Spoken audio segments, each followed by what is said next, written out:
जीवन मिलया आशीष ठहरी ठहरी बरकत आई है यीशु।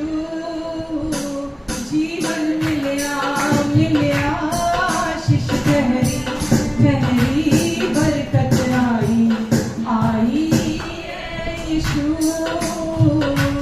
जीवन मिलया आशीष ठहरी ठहरी बरकत आई है यीशु। बंधन टूट गए गम भी टूट गए अथरू सूख गए यीशु। बंधन टूट गए गम भी टूट गए अथरू सूख गए यीशु। जीवन मिलया आशीष ठहरी आई है यीशु। जीवन मिलया आशीष ठहरी ठहरी बरकत आई यीशु। मेरी कालों बन जाता ख्याल रखता हर पल का। मेरे सुख दुख का साथी मेरे नाल चलता। मेरे सुख दुख का साथी मेरे नाल चलता। करिए मेरी कालों बन जाता ख्याल रखता हर पल का। मेरे सुख दुख का साथी मेरे नाल चलता। मेरे सुख दुख का साथी ना मेरे अपना ना मेरे अपना मन्ना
बंदेदा हाथ यीशु ने फड़या मेरे जे बंदेदा हाथ यीशु ने फड़या यीशु जीवन दा दरिया बिच चाला मारना मेरे जे बंदेदा हाथ यीशु ने फड़या मेरे जे बंदेदा ना कोई होना होना यीशु जे सोना सोना यीशु मेरा मेरा है यीशु ना कोई होना होना यीशु जे सोना सोना यीशु मेरा मेरा है यीशु जीवन मिला मिला आशीष ठहरी ठहरी बरकत आई आई है यीशु बंधन टूट गए गम भी टूट गए अथरू सूख गए यीशु आमेन हाँ यीशु आप हमारे लिए श्रापित हुए ताकि हम आप में आशीषित हो जाएं और अब आपकी आशीषें हमारे जीवन पर ठहर गई हैं बंधन तोड़ दिए हैं प्रभु आपने सारे गम खत्म कर दिए यीशु आपने आंसू सूख गए क्योंकि यीशु अब आप हमारा जीवन है धन्यवाद देते हैं यीशु हम आपको आपके जीवन के लिए हमारे शांति दाता हमारे मुक्ति दाता हमारे प्रेम दाता धन्यवाद यीशु उद्धार है चंगाई है रिहाई है यीशु नाम उद्धार है चंगाई है रिहाई है यीशु नाम यीशु नाम यीशु नाम यीशु नाम यीशु नाम जय यीशु नाम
जो हमेशा से था, जो है और जो जल्दी आने वाला है। आमेन।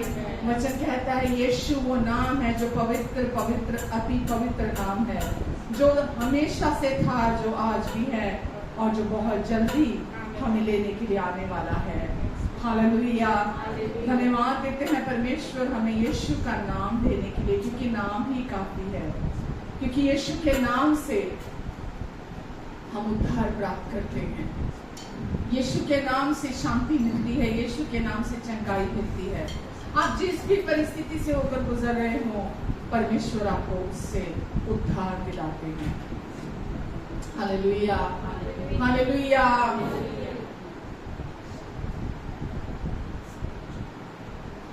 आपका अनुग्रह काफी है,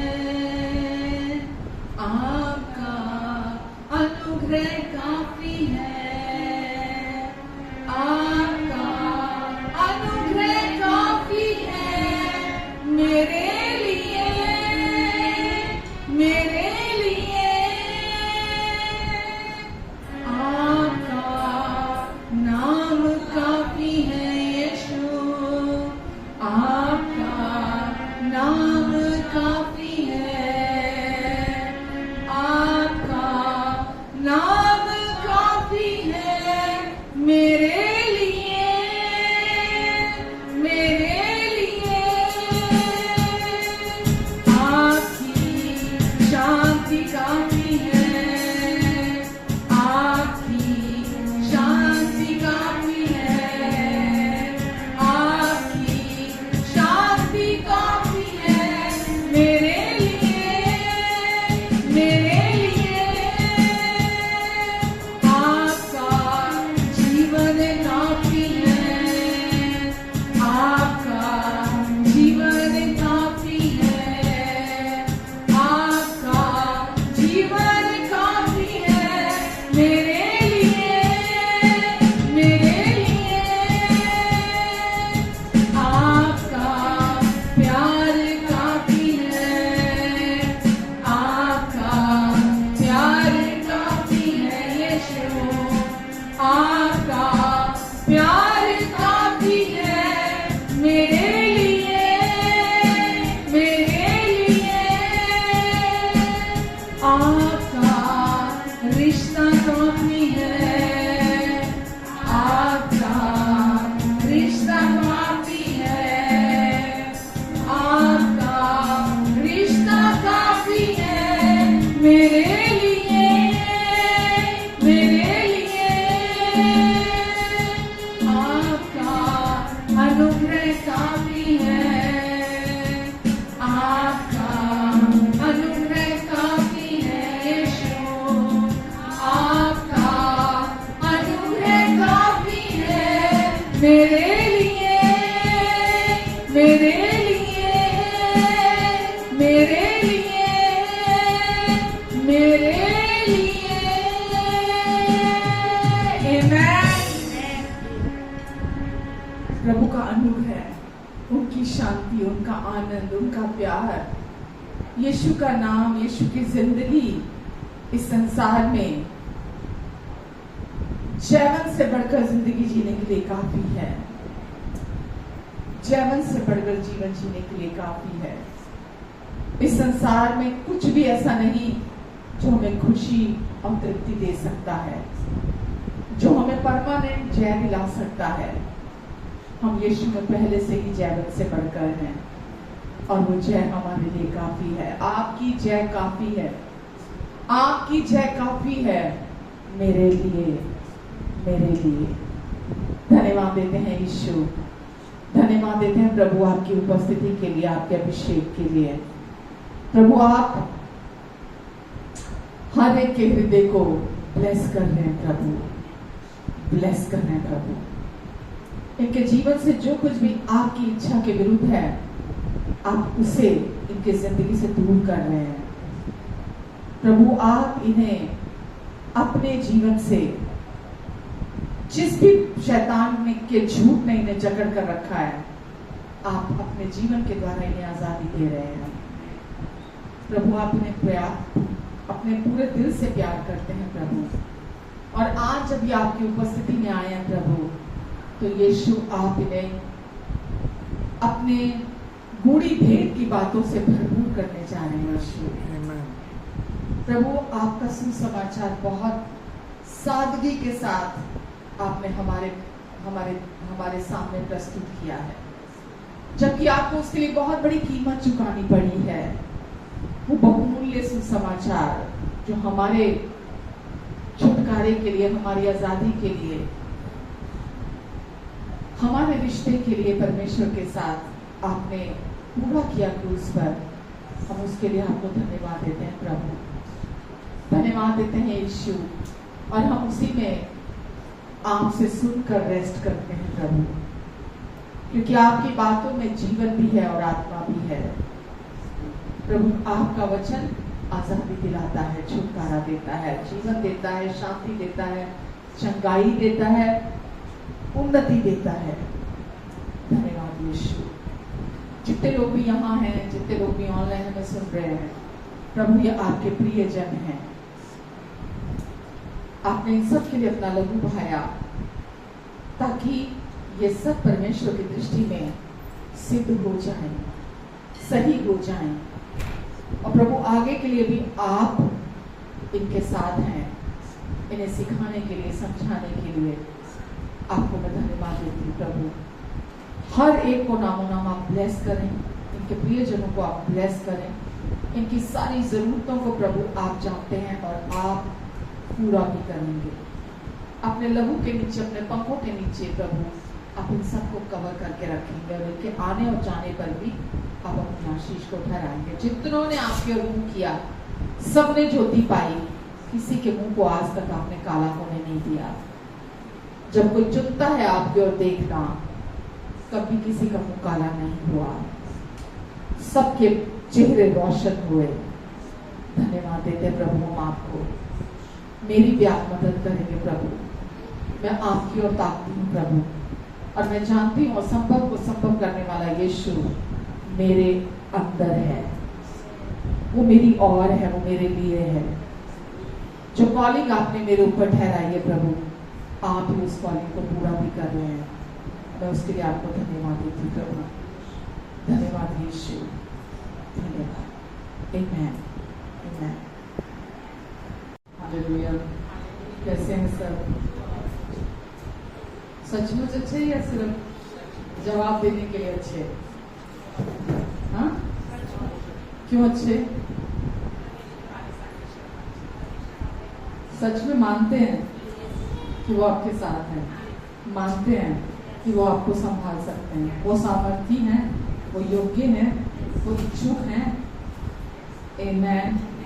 क्योंकि वो हर परिस्थिति में हमारे साथ हैं, हमारे अंदर हैं, हमारे लिए हैं, हमारी और हैं। ये कॉन्फिडेंस जो उन पर है हमारा, हमें हर दिन हर सिचुएशन के ऊपर हम चैनत होकर चलते हैं, क्योंकि हम जानते हैं कि परमेश्वर कितने अच्छे, कितने बड़े परमेश्वर। आमेन, हालेलुया। एक ये चीज़ आपको इनकरेज रखती है, उत्साह से भरकर लिखती है, जब आपका फोकस उनके ऊपर होता है। आमेन। तो आज जो मैं वचन आपके साथ शेयर करने जा रही हूँ, गॉस्पेल है, सुसमाचार है, क्योंकि सुसमाचार में परमेश्वर की पावर है। मुझे इसके अलावा कुछ आता ही नहीं है, क्योंकि जो मैं खुद एक्सपीरियंस वचन को अपने जीवन में ग्रहण करने के द्वारा कर रही हूँ। जो काम अंदर वचन कर सकता है, सुसमाचार कर सकता है, वो दूसरी कोई चीज़ हमारे जीवन में नहीं कर सकती। सुसमाचार में परमेश्वर की पावर है हमारे उद्धार के लिए, हमारे लिए, और हमें जो भी हमारी ज़रूरत है ना, उसको पूरा करने के लिए। पर फिर भी बहुत बार लोग, इवन विश्वासियों की मैं बात करूं, तो संसार में जब हम जी रहे हैं, इस संसार में रह रहे हैं, तो बहुत बार उनको विश्वास समझ में नहीं आता, और वो अपने जीवन में उनको लगता है मैं सही चल रहा हूँ, मैं सही विश्वास कर रहा हूँ, और वो जबकि वो सच नहीं होता। वो अभी भी अपने अपने सेल्फ एफर्ट, अपनी कोशिशों में अभी भी उलझे होते हैं, है ना। तो हमें लगता है कि मैं कुछ करूँगा तो मुझे आज़ादी मिल जाएगी, मेरे कुछ करने से मैं जिस भी सिचुएशन में हूँ मैं वहाँ से बाहर आ जाऊँगा अगर मैं कुछ करूँगा तो, है ना। हम ऐसा सोचते हैं, एक विश्वासी होने के नाते भी हमारे ऐसे विचार हैं। लेकिन सच ये है कि अगर वहाँ पर आपने यीशु को इन्वॉल्व नहीं किया, अगर वहाँ यीशु शामिल नहीं है, तो ये नामुमकिन है आपको वहाँ आज़ादी मिलेगी। परमेश्वर ने हमें यीशु का नाम इसलिए नहीं दिया कि हम यीशु के नाम के द्वारा, बस हमें यीशु का नाम मिल गया है और हम यीशु का नाम हमने एक बार विश्वास कर लिया, हमारा उद्धार हो गया और अब हम अपने मुताबिक जैसा हम पहले दुनिया में थे, जब हम जीवन जी रहे थे, अब हम बिल्कुल वैसे ही अपना जीवन जीते चले जाएं, अपनी समझ का, अपने मन का, अपनी समझ का सहारा लेते हुए। अब आप अफोर्ड नहीं कर सकते अपने समझ के अनुसार जीवन जीना, क्योंकि अब आप इस संसार से बिलोंग नहीं करते। और अगर आप इस संसार के अनुसार अपने जीवन में अपनी तिकड़ में लड़ाकर या अपनी समझ के अनुसार आप जीवन अपनी प्रॉब्लम्स का हल ढूंढेंगे या उसमें से बाहर आने की कोशिश करेंगे, तो ये संभव नहीं है। ये एक और नया ट्रैप है जिसमें आप फंसने के लिए जा रहे हैं। तो परमेश्वर ने मुझे सिखाया, और मैं पूरी ईमानदारी से आपको बोल रही हूँ कि मैंने भी, जब मैं नई नई प्रभु में आई थी, मैंने भी आज़ाद होने के लिए बहुत हाथ पैर मारे, क्योंकि मैं बहुत बंधनों में थी। मतलब मेरा जीवन ऐसा था कि मैंने अपने चारों तरफ ऐसे अपने आप को फंसाया हुआ था, जाने और अनजाने, कि मेरे को समझ में नहीं आता था मैं उसमें से बाहर कैसे निकलूं। तो मैंने भी अपने आप को वहां से आज़ाद कराने के लिए मैंने बहुत कोशिशें करी कि मैं शायद कोई दूसरा रास्ता मुझे मिल जाए और मैं आज़ाद हो जाऊं, और इसी विचार के साथ मैं चीज़ों को दोहराती रही, है ना। तो मैंने सीखा है आज़ादी या मुक्ति जिस भी सिचुएशन में आप हैं, केवल प्रभु यीशु मसीह के साथ आप उसमें से बाहर निकल सकते हैं। अगर आपका फोकस, अगर आपका विश्वास यीशु पर है, जो रिलेशनशिप है, अगर आप उसको समझते हैं, उसको जानते हैं यीशु के साथ, तो आपको यीशु उसमें से बड़ी आराम से बाहर निकाल कर ले जाएंगे। हम अपनी समझ का सहारा लेते हुए, हम अपनी पावर से उन चीज़ों से बाहर नहीं निकल सकते हैं। तो परमेश्वर हमें सिखाते हैं हम डिपेंड होकर चलें, और ये कभी काम नहीं करेगा अगर आप ये सोच रहे हैं जैसे दुनिया के लोग जो कुछ कर रहे हैं, आपको लगता है उसके लाइफ में तो सब ठीक हो गया, उसकी लाइफ तो बहुत अच्छी चल रही है, क्या प्रॉब्लम है उसकी लाइफ में, उसकी जिंदगी भी तो अच्छी है, अगर मैं भी वही चीजें करने लग जाऊंगा तो क्या फर्क पड़ता है। पर मैं आपको बताऊं, आप अपने आप को व्यवस्था के अधीन लेकर आ रहे हैं, ठीक है, क्यों अभी आपको परमेश्वर ने अनुग्रह के अधीन लाकर रख दिया है। आप वापिस उस संसार की प्रणाली के नीचे जा रहे हैं जो एफर्ट्स पर डिपेंड करती है, जो कोशिशों पर निर्भर करती है, और आप अपने आप को वापिस वहां लेकर जा रहे हैं। और वो जब आप खुद करते हैं जो कुछ भी, वो प्रभु के क्रूस को महिमा नहीं देता। जो कुछ यीशु ने आपके लिए क्रूस पर कर दिया, वो उसको महिमा नहीं देता। तो हम अपनी कोशिशों से उससे बाहर निकलने की, हमें लगता है बड़ा नॉर्मल है कि हम दूसरों को देखते हुए, इमिटेट करते हुए, हम भी वो चीजें करने लग जाए जो दूसरे कर रहे हैं, ताकि मैं इस दुनिया में सफल दिखाई दूं, मैं संपन्न दिखाई दूं इस दुनिया के अंदर। पर परमेश्वर की इच्छा आपके लिए और मेरे लिए ऐसी नहीं है। मैं 2 वचन आपको पहले तो यहाँ दिखाती हूँ, जो मैं बहुत रिपीट करती हूँ चर्च में, है ना, कि आज़ादी कैसे आती है। आज़ादी का मतलब ये नहीं है पापों से उद्धार। आज़ादी का मतलब ये है हर परिस्थिति में, हर हालात में, जहां भी आप हैं, जिस भी सिचुएशन में आप हैं, यीशु के द्वारा आज़ादी आती है। बिना यीशु के आप जिस भी सिचुएशन में हैं, आप उसमें से आज़ादी के साथ बाहर नहीं आ सकते। कोशिशों से और बंधन ला सकते हैं आप, अपने सेल्फ एफर्ट से और बंधनों में फंस सकते हैं आप, लेकिन यीशु आपको उसमें से आजाद करके बाहर लेकर आते हैं। आप पहले से बेहतर होकर बाहर निकलते हैं। आमेन। तो वचन में यूहन्ना 8:32 में लिखा है,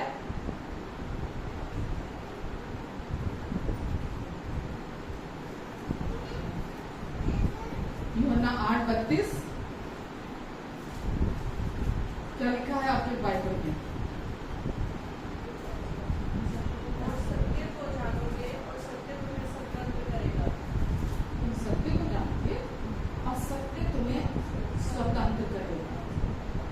जिस भी मर्जी आप मानसिक स्थिति से होकर गुजर के जा रहे हैं, क्योंकि परिस्थितियां सबसे ज्यादा प्रभाव कहाँ डालती हैं?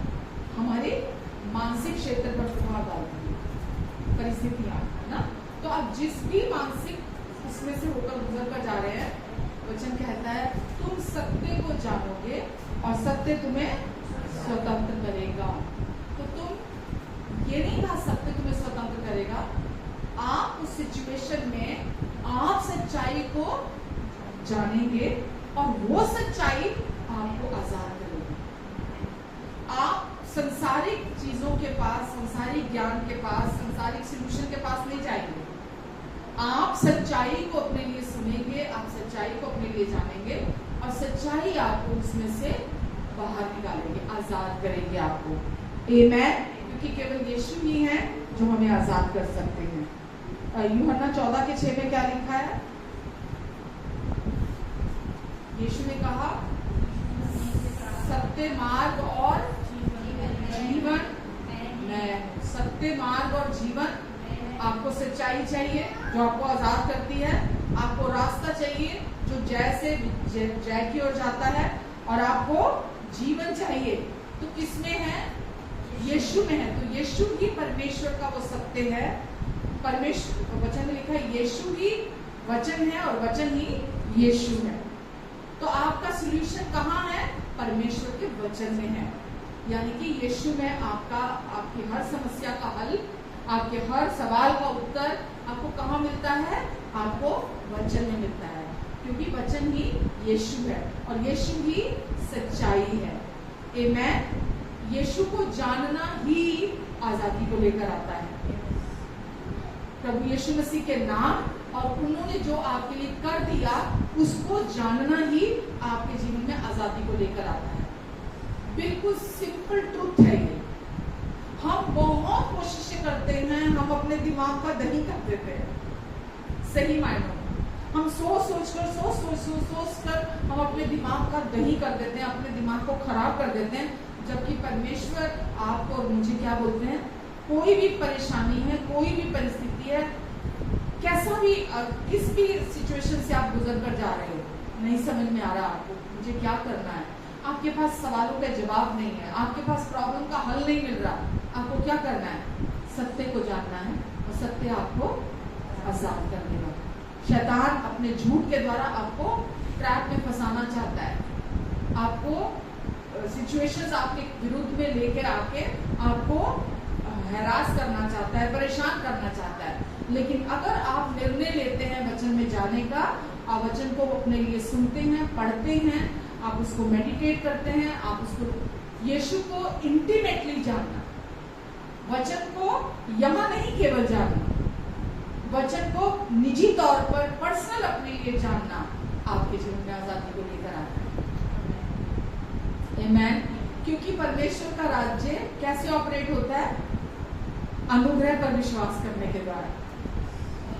कैसे ऑपरेट होता है परमेश्वर का राज्य?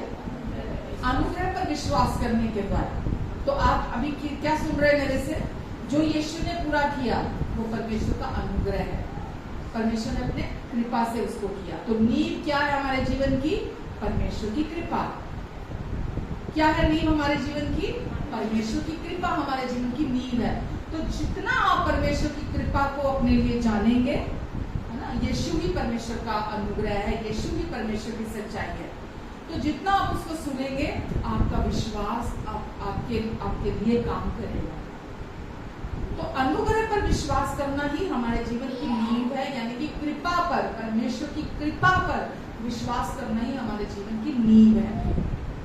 जब तक वो नींव पे आप, मतलब नींव जो है सही है आपकी, फाउंडेशन आपकी सही है, आपने उसको जज्ब कर लिया, आप उसको अपने अंदर जानते हैं। मैंने अभी बोला, एक होता सुसमाचार को केवल सुनना और हेड नॉलेज के लिए जान जाना, और एक होता आपने उसको जज्ब कर लिया अपने अंदर, आपने अपने अंदर उसको ले लिया, रिसीव कर लिया। क्योंकि मैंने बोला और कोई सोल्यूशन नहीं है आपकी प्रॉब्लम का। आप उल्टे होके सुनो, सीधे होके सुनो, मेरे को लिटा के आपके मुंह में चम्मच डालना पड़े, बिठा के चम्मच डालना पड़े, है ना, आपके साथ जबरदस्ती आपके मुंह में चम्मच डालना पड़े, सुसमाचार का चम्मच ही जो सारी प्रॉब्लम्स का हल है। एक ही कैप्सूल है जो सब कुछ से आपको आराम दिलाता है। आपको मैंने लास्ट टाइम बोला, आपको लगता होगा क्या करना है वो बताओ ना, क्या करना है मुझे, वो तो कभी बताते नहीं हो मुझे क्या करना है। जो करना है वही बता रही हूँ आपको क्या करना है। अपने जीवन की नींव को परमेश्वर की कृपा से बनाना है।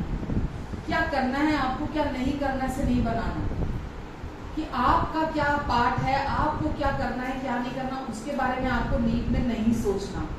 आपको अपने जीवन की नींव को परमेश्वर की कृपा के अनुसार बनना है, उसके अनुसार बनाना है। आमीन। अब आप बोलेंगे तो फिर कुछ नहीं करना नई बादशाह में, है ना कुछ चीजें करने के लिए।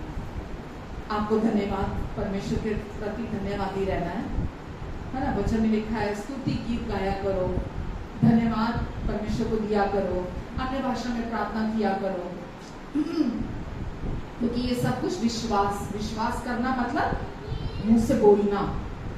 तो परमेश्वर ने हमें जुबान दी है कि हम इस जुबान का इस्तेमाल करें इस नई बादशाह में। स्तुति गीत गाना, प्रार्थना करना, धन्यवाद देना, अन्य भाषा में प्रार्थना करना, अन्य भाषा में गीत गाना, प्रभु भोज लेना, है ना, ये सब नई बादशाह के लिए हमारे लिए, मतलब इसके बिना, इसको ऑपरेट किए बिना आपकी नई बादशाह एक्टिवेट नहीं होती है, आपकी नई बादशाह कार्यशील नहीं होती है अगर आप इसको मुंह बंद रखते हैं। आपका जीवन आपके मुंह के अंगीकार से बढ़कर हो ही नहीं सकता। अगर आपका मुंह बंद है तो आपका जीवन वही का वही रुका रहेगा।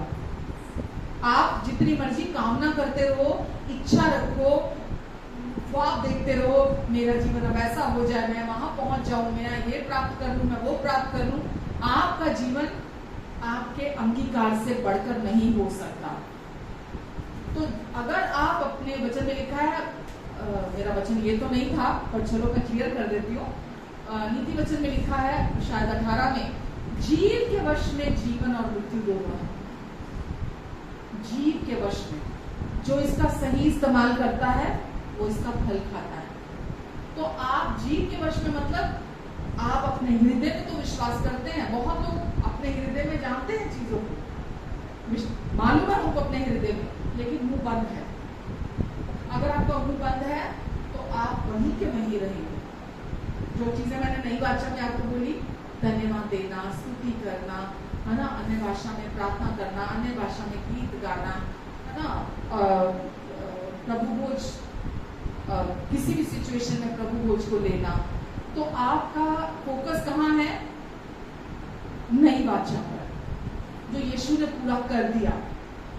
पवित्र आत्मा कब आए? पुराने नियम में तो नहीं थे पुराने नियम में नहीं उतरे थे ना, लेकिन नई बादशाह में हमने पवित्र आत्मा को अपने अंदर रिसीव किया। पुराने नियम में पवित्र आत्मा व्यक्ति के ऊपर आया करते थे उस समय के लिए, ताकि परमेश्वर अपना कार्य उसके द्वारा करा ले। लेकिन अभी नई बादशाह में पवित्र आत्मा हमारे अंदर दे दिए गए हैं, ताकि परमेश्वर अपना उद्देश्य हमारे जीवन में हमारे साथ पूरा कर सके। तो हम अकेले कुछ नहीं करते हैं, पवित्र आत्मा हमारे अंदर है और पवित्र आत्मा हमारे अंदर से काम करते हैं, और हम उनके साथ जब राजी हो जाते हैं तो वो हमारे अंदर से काम करते हैं। तो परमेश्वर चाहते हैं आप अपने मुंह का सही इस्तेमाल करें। जो चीजें नई बादशाह में करने वाली है वो मैं बताती हूँ आपको, जो करने वाली है। लेकिन परमेश्वर ये कभी नहीं कहते आप अपनी कोशिशें करें, आप अपने एफर्ट्स डालें, आप ये करें, आप वो करें। ये सब व्यवस्था के समय पे था, पुराने समय पे था, जब मनुष्य को अपनी कोशिशें करनी पड़ती थी। लेकिन अभी आपको परमेश्वर ने व्यवस्था से अलग प्रभु यीशु मसीह अपने पुत्र में धर्मी ठहरा दिया है। और आपको स्वर्गीय स्थानों में सबसे ऊंचे पर अपने साथ बिठा दिया है। ठीक है, तो अब आप परमेश्वर के राज्य में एक ऐसी पोजीशन पर है जो राजा की पोजीशन होती है, राज करने वाली पोजीशन पे आप हैं।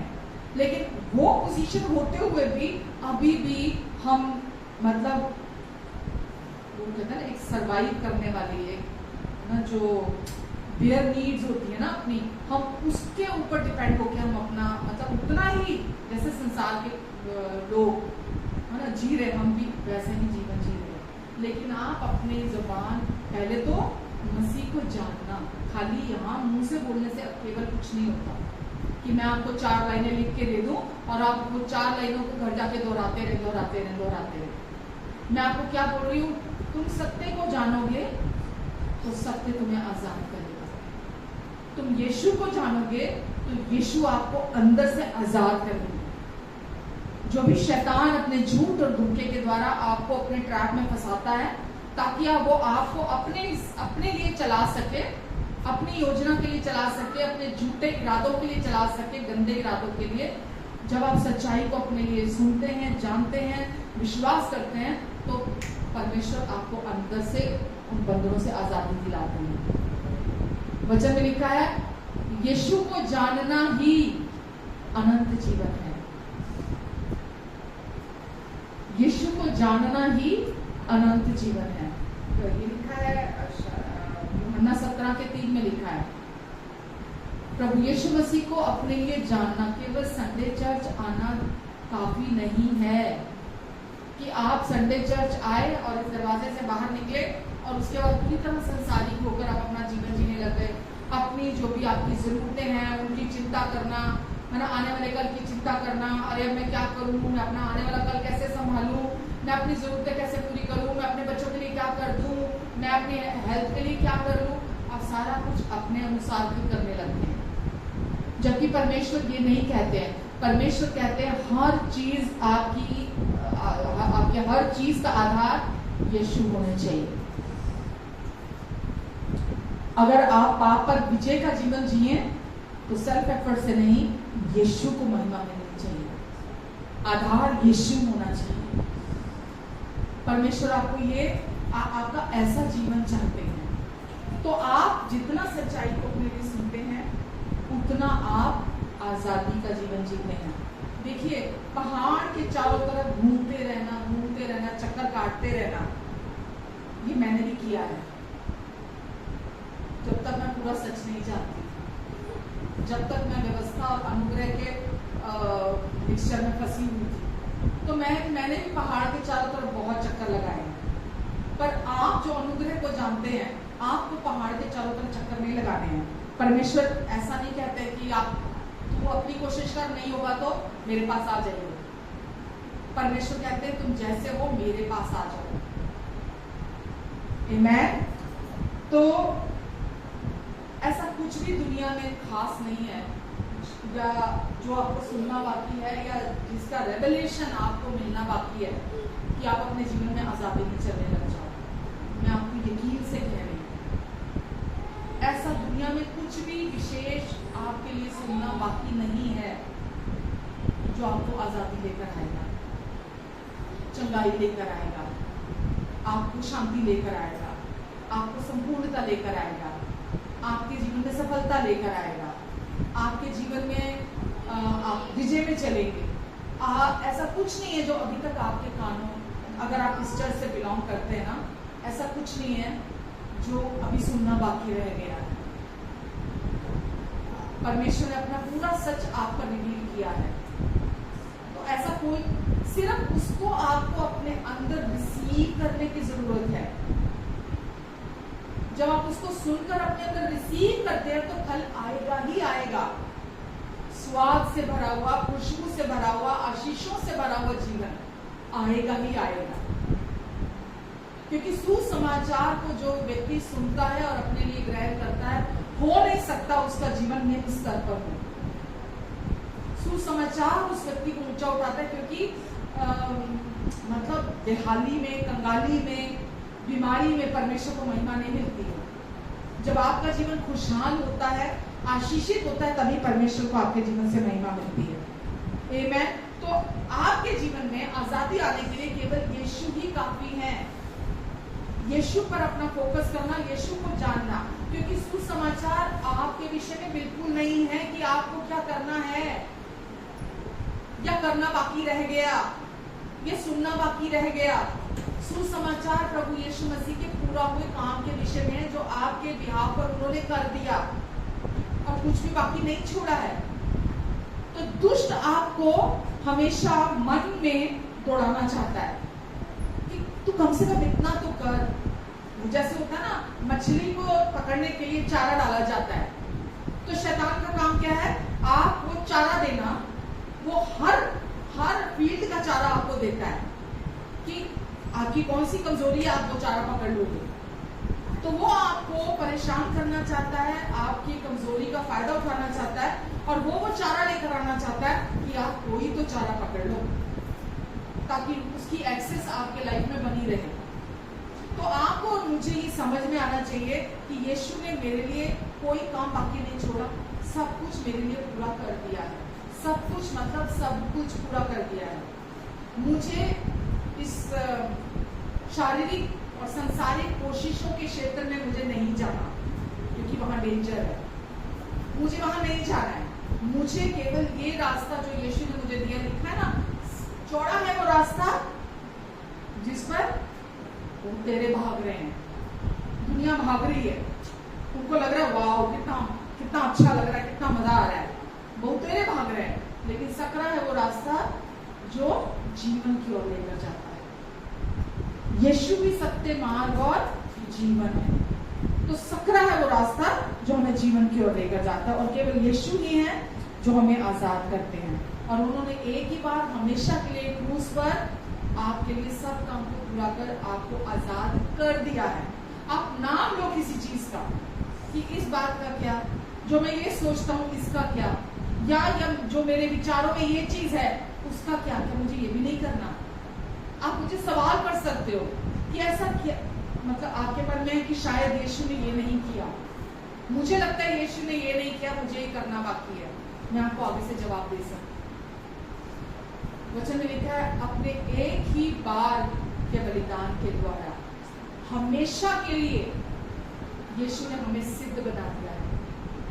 एक ही बार के बलिदान के द्वारा हमेशा के लिए आपको मुझे सिद्ध बना दिया है परमेश्वर से। तो अभी भी हम अपने आप को कैसा देखते हैं? अभी भी हम अपने आप को कमियों के साथ, डरों के साथ, अभी भी अपने अंदर मतलब गलानी, अधूरापन, खालीपन अभी भी हम अपने अंदर देखते हैं। देखिए, जब हम इस संसार में रहते हैं, मेरे जीवन में जो भी परिस्थितियां आती हैं, आप उसको जानते नहीं और आप उसे समझ नहीं सकते। आप जिस सिचुएशन से गुजर कर जा रहे होते हैं, मैं उसे जानती नहीं और मैं समझ भी नहीं सकती, ठीक है। लेकिन हमको ये जानना जरूरी है कि जो कुछ भी सिचुएशंस आती हैं, चाहे वो आपकी लाइफ में एक तरह से आती है, मेरी लाइफ में दूसरी तरह से आती है। हम ये नहीं कह सकते, मैं ये बिल्कुल नहीं कह सकती मेरी लाइफ में बड़ी प्रॉब्लम है, आपकी लाइफ में छोटी है। आप ये नहीं कह सकते आपकी लाइफ में बड़ी प्रॉब्लम है, मेरी लाइफ में छोटी है। किसी ना किसी समय पर हम सब उस बड़ी से और उस छोटी से हम होकर गुजरते हैं। हम सब गुजरते हैं, राइट। कोई पहले गुजरा, कोई बाद में गुजरता है। तो सबकी लाइफ में सिचुएशन अलग अलग हो सकती हैं, और मैं ये मानती हूँ कि हम एक दूसरे को समझ पाना बड़ा मुश्किल है, क्योंकि अगर मेरी लाइफ में वो प्रॉब्लम अभी नहीं आई है, आप किसी और की लाइफ में पहले आई है, तो वो व्यक्ति बेहतर जान रहा है उस प्रॉब्लम में जिसमें वो है, राइट। मैंने अभी उसको जिया नहीं है उस प्रॉब्लम को, तो मैं नहीं जान सकती पूरे तौर पर, ठीक है। तो हम इस लड़ाई में ना रहे कि मेरे लाइफ में प्रॉब्लम बड़ी है, आपकी लाइफ में प्रॉब्लम छोटी है, आपको पता नहीं है। मैं आपको यहाँ ये बोलना चाह रही हूँ कि आपको ये पता होना चाहिए कि जिस दुनिया में हम रह रहे हैं, ये इसका पतन हो चुका है। जिस संसार में हम रह रहे हैं, इसका पतन हो चुका है, और पतन का परिणाम ये समस्याएं हमारी लाइफ में, ये प्रॉब्लम जो है, ये पतन का रिजल्ट है हम सबकी लाइफ में। तो कोई बचा नहीं रहता यहाँ पर, लेकिन क्योंकि ये पतन का परिणाम है, तो परमेश्वर ने हमारे लिए इसीलिए इस पतन से बाहर आने के लिए हमारे लिए रास्ता निकाला। हम क्योंकि इस सच्चाई से अनजान हैं, इसीलिए कभी तो हम अपने आप पर दोष लगाते रहते हैं, कभी हम दूसरे व्यक्ति पर दोष लगाते रहते हैं, हम मेनली हमारे फैमिली मेंबर्स पर, है ना, या फिर और कोई नहीं मिलता तो परमेश्वर तो मैं ही है दोष लगाने के लिए, हम उनको दोषी मानते रहते हैं, जबकि तीनों में से कोई दोषी नहीं है। पतन का परिणाम है जीवन में जो जिन भी हम बुरे हालातों में से होकर गुजर कर जाते हैं, या गलत बुरी सिचुएशंस में से हम होकर गुजर कर जाते हैं। आप समझ रहे मेरी बात को? इसीलिए सब कुछ अगर बाहर से देखा जाए तो दुनिया में हमें बड़ी चकाचौंध दिखाई देती है। बाहर से दुनिया हमें बहुत बढ़िया लगती है ना, बाहर से दुनिया हमें लगता है यार सारी दुनिया सुखी है, मैं दुखी हूँ। क्यों? क्योंकि बड़ा चकाचौंध है दुनिया को जब हम देखते हैं। लेकिन ये यकीन जानिए, मेरा विश्वास कीजिए, अंदर से खोखलापन, खालीपन सबके अंदर है। वो किसका परिणाम है? पतन का परिणाम। लोग ऐसा बोल देते हैं कि जी जो लोग ये यीशु को विश्वास करते हैं वो लोग तो मतलब कोई अगर यीशु में आ जाता है वो तो बंदा फिर संसार में रलता ही नहीं है। पता नहीं कौन सी पट्टी बढ़ाते हैं, पता नहीं क्या करते हैं कि वो लोग संसार में फिर मिलते नहीं है। जबकि सच्चाई क्या है? पतित संसार में जब आप यीशु को जानते नहीं है, सच्चाई को जानते नहीं है, आप उस पतन का हिस्सा बने रहते हैं। लेकिन जैसे ही आप यीशु के पास आते हैं, आप सच्चाई को जानते हैं, आप यीशु को जानते हैं, तो यीशु आपको आजाद कर देते हैं। आप उस पतन का हिस्सा नहीं रहते, आप उस पतन से बाहर आ जाते हैं, उसके परिणाम से आप बाहर आ जाते हैं। आप समझ रहे मेरी बात को? तो जरूरत क्या है? आपको सच्चाई को अपने लिए सुनने की, आपको सच्चाई को अपने लिए जानने की।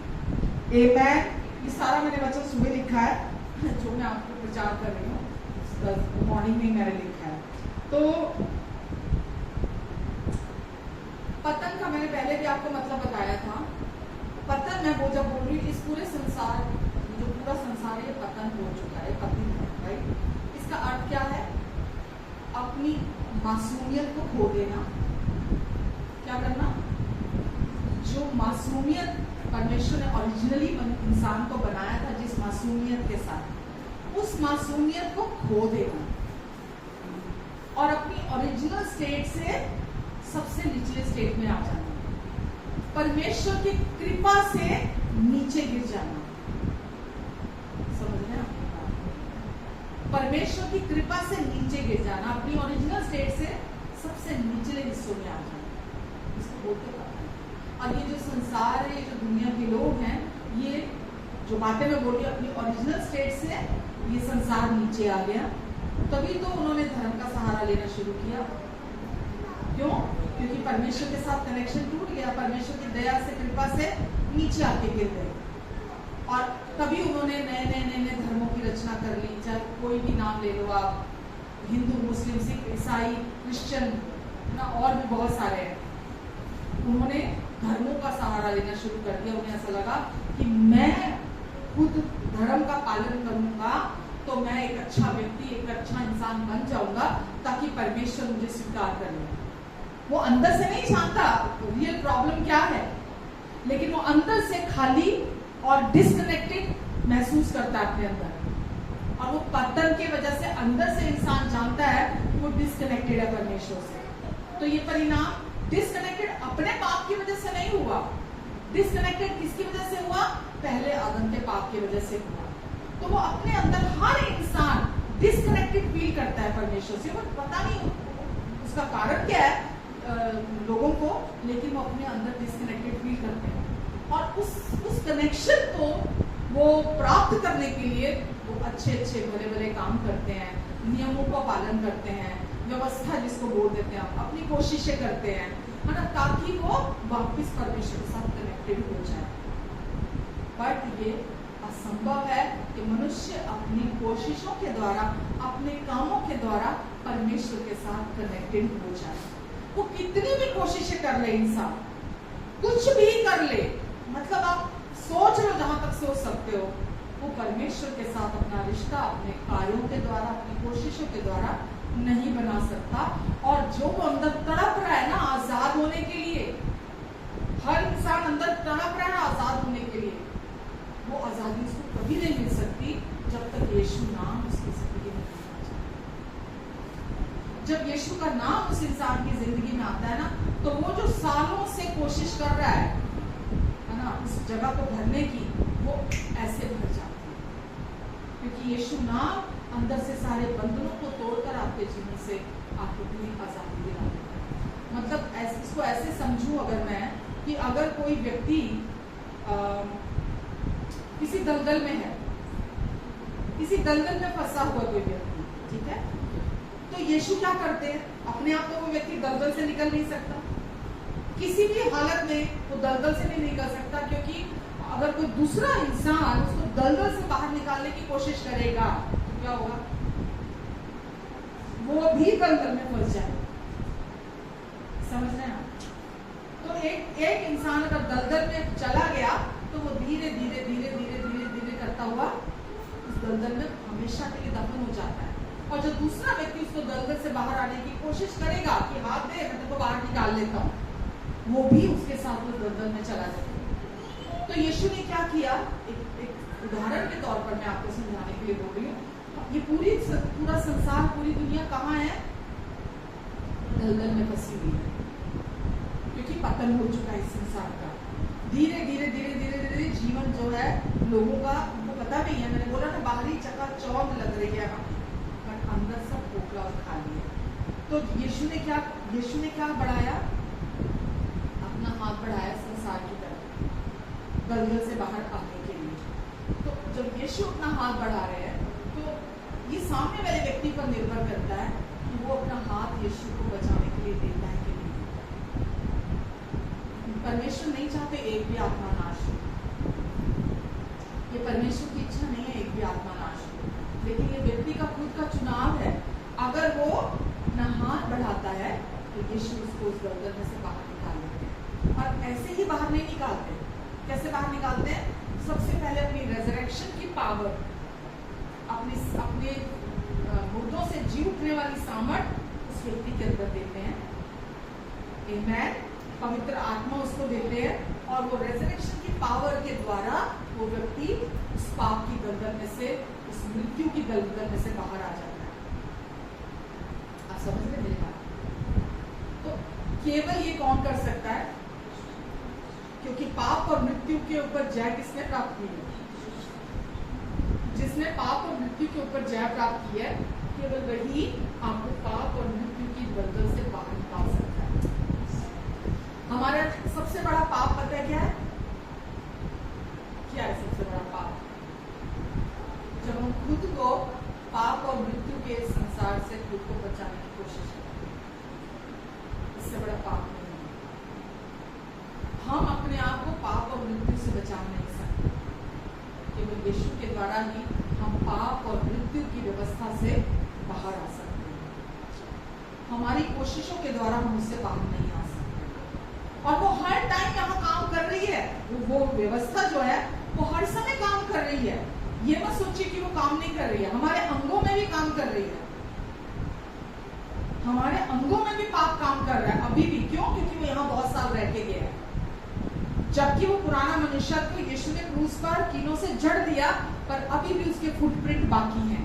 वो चला गया है पर अभी भी हमको उसकी आवाज सुनाई देती है, अभी भी हमको उसका शोर सुनाई देता है और हम उसको सच मान लेते हैं। यही तो हमारा क्या मतलब ये बड़ी दुख की बात है कि हम उसको भी जो आवाज है जो जान पड़ती है सच्ची, लेकिन सच्ची नहीं है, हम उसके साथ राजी होकर अपना जीवन जीने लगते हैं। पर यीशु ने खुशखबरी क्या है हमारे लिए?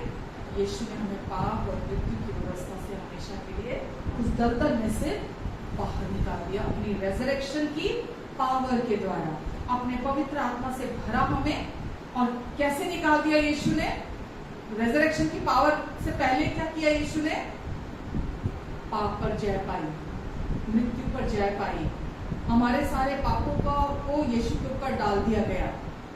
आपके और मेरे सारे पाप यीशु मसीह की देह पर डाल दिए गए, क्योंकि वो हमसे बहुत प्यार करते हैं। इसीलिए उन्होंने हमारे सारे पापों का दोष, दंड और न्याय अपनी देह पर चुकाया, ताकि हम बच जाएं, हम परमेश्वर की दृष्टि में सही ठहरा दिए जाएं। आमेन। ये सब कुछ किस लिए हुआ?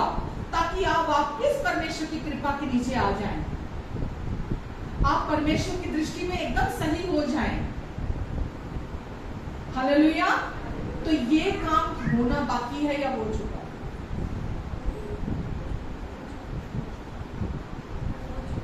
परमेश्वर की दृष्टि में सही होना बाकी है, परमेश्वर के नजदीक आना बाकी है, पवित्र आत्मा आपको कोई छोड़ के ना जाए, ये प्रार्थना करनी बाकी है। तो फिर क्या है? हाँ,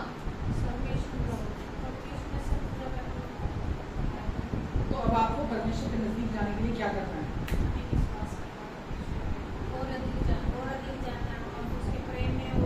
सबसे पहले आपको ये पता होना चाहिए कि जितना होना चाहिए आपको परमेश्वर के करीब, आप अभी इसी समय परमेश्वर के करीब आ चुकी है। कोई दूरी रही ही नहीं। जितना होना चाहिए, जितना जरूरत है, जितना जरूरी है, आवश्यक है, महत्वपूर्ण है, आप उतना परमेश्वर के पास आ चुके हैं। आप बहुत ज्यादा प्रार्थना करने से, बहुत उपवास करने से, बहुत ज्यादा बाइबल रीडिंग से, चर्च आने से, अपने और टाइम ऑफरिंग देने से परमेश्वर के और पास नहीं आ जाएंगे। जितना प्रसन्न परमेश्वर को आपसे होना चाहिए, वो अभी इसी समय आपसे प्रसन्न है। जितना आपको परमेश्वर से भरना चाहिए, आप अभी इसी समय परमेश्वर से भरे हुए हैं। कोई काम बाकी नहीं है। जितनी आपको पाप पर विजय चाहिए, आप इस समय पाप पर जय से भरकर हैं। जितना आप रोज शैतान को हराने की कोशिशें करते हैं, आप अभी इसी समय शैतान पर जय से बढ़कर हैं। आपको समझ में आ रहा है एफर्ट्स क्या होते हैं जो हम रोज कोशिशें करते हैं, जो हम अभी भी रोज लगे हुए हैं। हम रोज कोशिशें कर रहे हैं कि कैसे भी करके मेरा कनेक्शन परमेश्वर से बन जाए। मैं बाइबल नहीं पढ़ूंगा तो मेरा कनेक्शन नहीं बनेगा परमेश्वर से। मैं प्रार्थना नहीं कर रहा हूं तो मेरा कनेक्शन नहीं है परमेश्वर से। आपका कनेक्शन है तभी तो आप प्रार्थना करते हैं। हेलो, आपका परमेश्वर के साथ कनेक्शन है। अगर मेरे घर में वाईफाई नहीं जुड़ा हुआ, अगर मैंने फोन पे डाटा नहीं लिया हुआ, मैं बात कैसे करूंगी? समझ आ रहा? अगर मेरे घर में वाईफाई है तो मैं कभी भी फोन उठा के बात कर सकती हूँ ना। कनेक्शन है तो मैं बात कर सकती हूँ ना। अगर कनेक्शन नहीं है तो मैं कैसे बात कर पाऊंगी? आप समझ रहे हैं मेरी बात को? आप परमेश्वर के साथ कनेक्टेड है पूरी तरह से।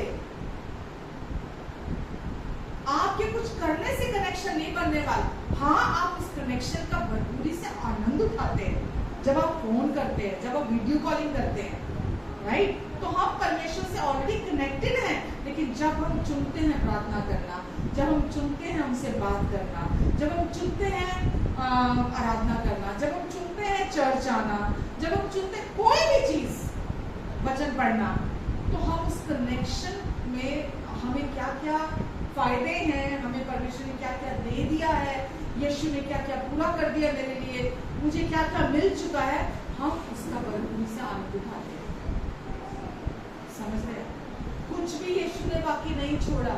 कि आप अगर आपने कुछ टाइम प्रार्थना नहीं की तो कनेक्शन टूट गया, आपने अगर कुछ टाइम वचन नहीं पढ़ा तो कनेक्शन टूट गया, आपने अगर चर्च आना बाद बीच में गैप डाल दिया तो आपका कनेक्शन टूट गया।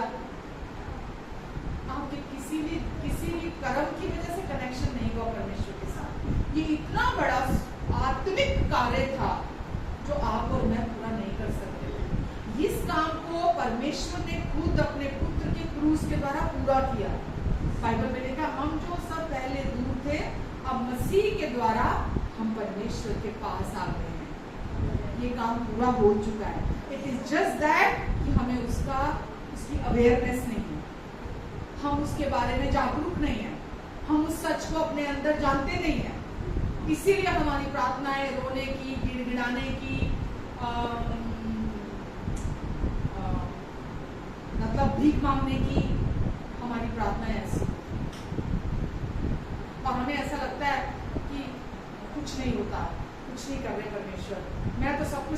रहा हूँ और परमेश्वर कुछ नहीं कर रहे।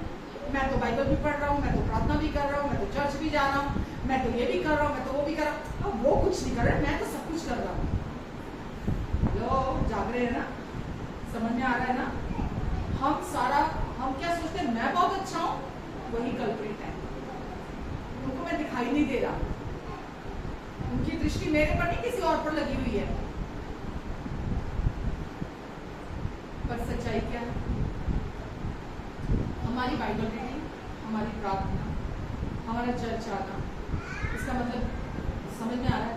मैं आपको इनकरेज नहीं कर रही कि ये सब नहीं करो, मैं आपको ये बोल रही हूँ आधार ये नहीं होना चाहिए। ये सब हम करते हैं ताकि हम अपने अधिकार को जान सकें। हम ये सब इसीलिए करते हैं ताकि हम अपनी पहचान को जान सकें। हम ये सब इसीलिए करते हैं ताकि हमें पता चल सके कि हमें परमेश्वर ने पहले ही किन किन ब्लेसिंग से भर दिया है। हम ये सब इसलिए करते हैं। हम इसलिए नहीं करते कि परमेश्वर मुझे स्वीकार कर ले, परमेश्वर मुझे पसंद करने लगे, परमेश्वर मुझे प्यार करने लगे, मेरा पास्टर बोले कि वाह वाह वाह ये तो हर संडे आती है, तो हर संडे आता है, मैं अटेंडेंस लगाऊं ताकि मेरा पास्टर खुश हो जाए। मैं टाइट देता हूँ अपने पास्टर को, राइट? अगर आप कुछ भी अपने पास्टर के लिए कर रहे हैं ना तो 0 अंडा मिलेगा। टाइट दे रहे हैं, ऑफरिंग दे रहे हैं अपने पास्टर को, 0 अंडा मिलेगा परमेश्वर से। अगर आप चर्च आ रहे हैं पास्टर के लिए तो 0 अंडा होने वाला आपकी लाइफ, कुछ नहीं मिलने वाला, नुकसान आपका है। समझ में आ रहे हैं ना? क्योंकि आपकी उम्मीद किस पर होगी? पास्टर पर। तो आप चर्च आ रहे हैं पास्टर को खुश करने के लिए नहीं आ रहे, आप चर्च आ रहे हैं क्योंकि आप आना चाहते हैं, आना चाहते हैं और आप सीखना चाहते हैं, आप बढ़ना चाहते हैं। आप वचन पढ़ रहे हैं, आप अपने लिए पढ़ रहे हैं, आप जो कुछ प्रार्थना कर रहे हैं क्योंकि आपको उस रिलेशनशिप की वैल्यू है। आप उस रिलेशनशिप के बारे में ना मतलब आप जान चुके हैं कि उस रिलेशनशिप के क्या मायने हैं। आपको समझ में आ जाएगा ना जिस दिन ये आप अफोर्ड ही नहीं करोगे उस दूसरे ट्रैक पे जाने के लिए। आप उस सकरे रास्ते पे ही रहोगे, आप उस तंग रास्ते पे चलना पसंद करोगे क्योंकि वहां आपको जीवन की भरपूरी है, परिपूर्णता है, वहां अथॉरिटी जो आपको परमेश्वर ने दे दी है आप उसका इस्तेमाल करोगे, आप अपनी आइडेंटिटी में चलोगे। आप उस रास्ते पे मतलब ना फूक फूक के कदम रखना, बोलते दूध का जला छाछ को भी फूक फूक के पीता है, ये तो दुनियावी कहावत है।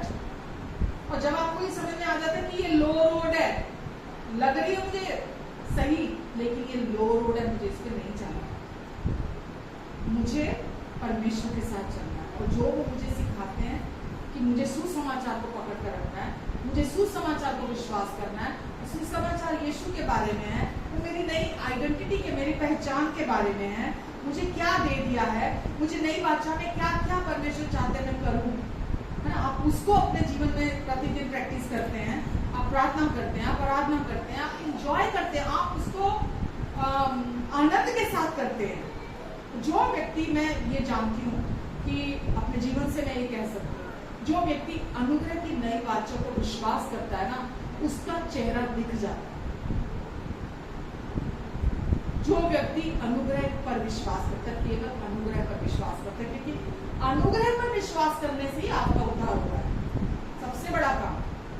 और आगे भी जीवन में जब आप अनुग्रह पर विश्वास करते हुए जीते हैं ना, आपका बोलना, आपका सोचना परमेश्वर को महिमा देता है।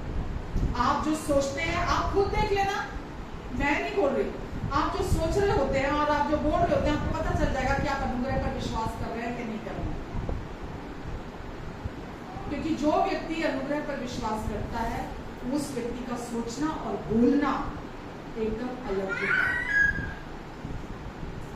अपनी प्राइवेट में अपनी सोचों को देख लेना, जब आप कमरे में अकेले होगे ना तब आप अपनी सोचें देख लेना, क्योंकि वचन में लिखा है तब तुम पर पाप की प्रभुता नाम होगी, 6:18 में लिखा है। तब तुम रोमियो में तब तुम पर पाप की प्रभुता ना होगी क्योंकि तुम व्यवस्था के नहीं अनुग्रह के अधीन, व्यवस्था के नहीं अनुग्रह के अधीन। तो जब आप अनुग्रह के अधीन होंगे तो पाप और शैतान आपके जीवन में प्रभुता नहीं करेगा। तो इम्पोर्टेंट ये नहीं कि आप दुनिया को कैसा दिखा रहे हैं अपने आप, इम्पोर्टेंट ये है कि आप अपने बारे में क्या सोच रहे हैं, आप परमेश्वर के सुसमाचार के साथ क्या करते हैं, आप उसको कैसे ले रहे हैं जो उन्होंने आपके लिए यीशु के द्वारा क्रूस पर पूरा कर दिया है। सवाल ये है, आप अपना समय कहां बिताते हैं, आप अपना समय अधिकतम क्या सोचते हुए बिताते हैं, आप अपना अधिकतम समय कहां बिताते हैं? क्या सिर्फ सोशल प्लेटफॉर्म पे सारा दिन वहां बिता रहे हैं, या चुनाव करते हैं सुसमाचार को पढ़ने का, सुसमाचार को सुनने का? क्योंकि बदलाव तो मेरे प्रियो वहीं से आता है, आजादी तो केवल वहीं से आती है। आपको क्या करना है क्या नहीं करना, उससे आजादी नहीं आनी, क्योंकि सुसमाचार आपके सोचों पे प्रभाव डालता है, आपके मन पर प्रभाव डालता है। जिस व्यक्ति की सोचे सही हैं उस व्यक्ति का जीवन सही है। समझ रहे हैं? बाइबल में लिखा है मनुष्य जैसा अपने मन में सोचता है वो वैसा है। तो ये मैं तो नहीं कह सकती आप अपने मन में क्या सोच रहे हैं, मैं तो नहीं कह सकती ना, ये आपको पता आप अपने अंदर क्या सोच रहे हैं। अगर वहां जो आप सोच रहे हैं वो परमेश्वर का प्रेम है, वो परमेश्वर की कृपा है, वो परमेश्वर का जो यीशु ने क्रूस पर काम पूरा कर दिया, अगर वो आपकी सोचों में चल रहा है तो वहां ना तो डर होगा, ना चिंता होगी, ना वहां डिप्रेशन होगा, ना वहां पर आपके नेगेटिव इमोशंस होंगे, वहां ये सब नहीं होने वाला। समझ रहे हैं आप? वहां कमी घटी के विचार नहीं होंगे, वहां आने वाले कल का डर नहीं होगा। जहां आप परमेश्वर के प्यार, उनके अनुग्रह, उनकी शांति को अपने अंदर हर टाइम सोच रहे हैं। इससे आपको क्या समझ में आता है जो मैं अभी बोल रही हूँ? ना तो पाप के विचार आएंगे जब आपका फोकस परमेश्वर के प्यार पर है, परमेश्वर की कृपा पर है, परमेश्वर की शांति पर है, जो यीशु ने आपके लिए कर दिया, तो क्या पाप के विचार आएंगे उस समय? क्या नेगेटिव विचार आएंगे? क्योंकि आपने खाली छोड़ा हुआ अपने मन को, तभी आपको नेगेटिव थॉट्स आ रहे हैं, तभी आपको कमी घटी के थॉट्स आ रहे हैं, तभी आपको डर के थॉट्स आ रहे हैं।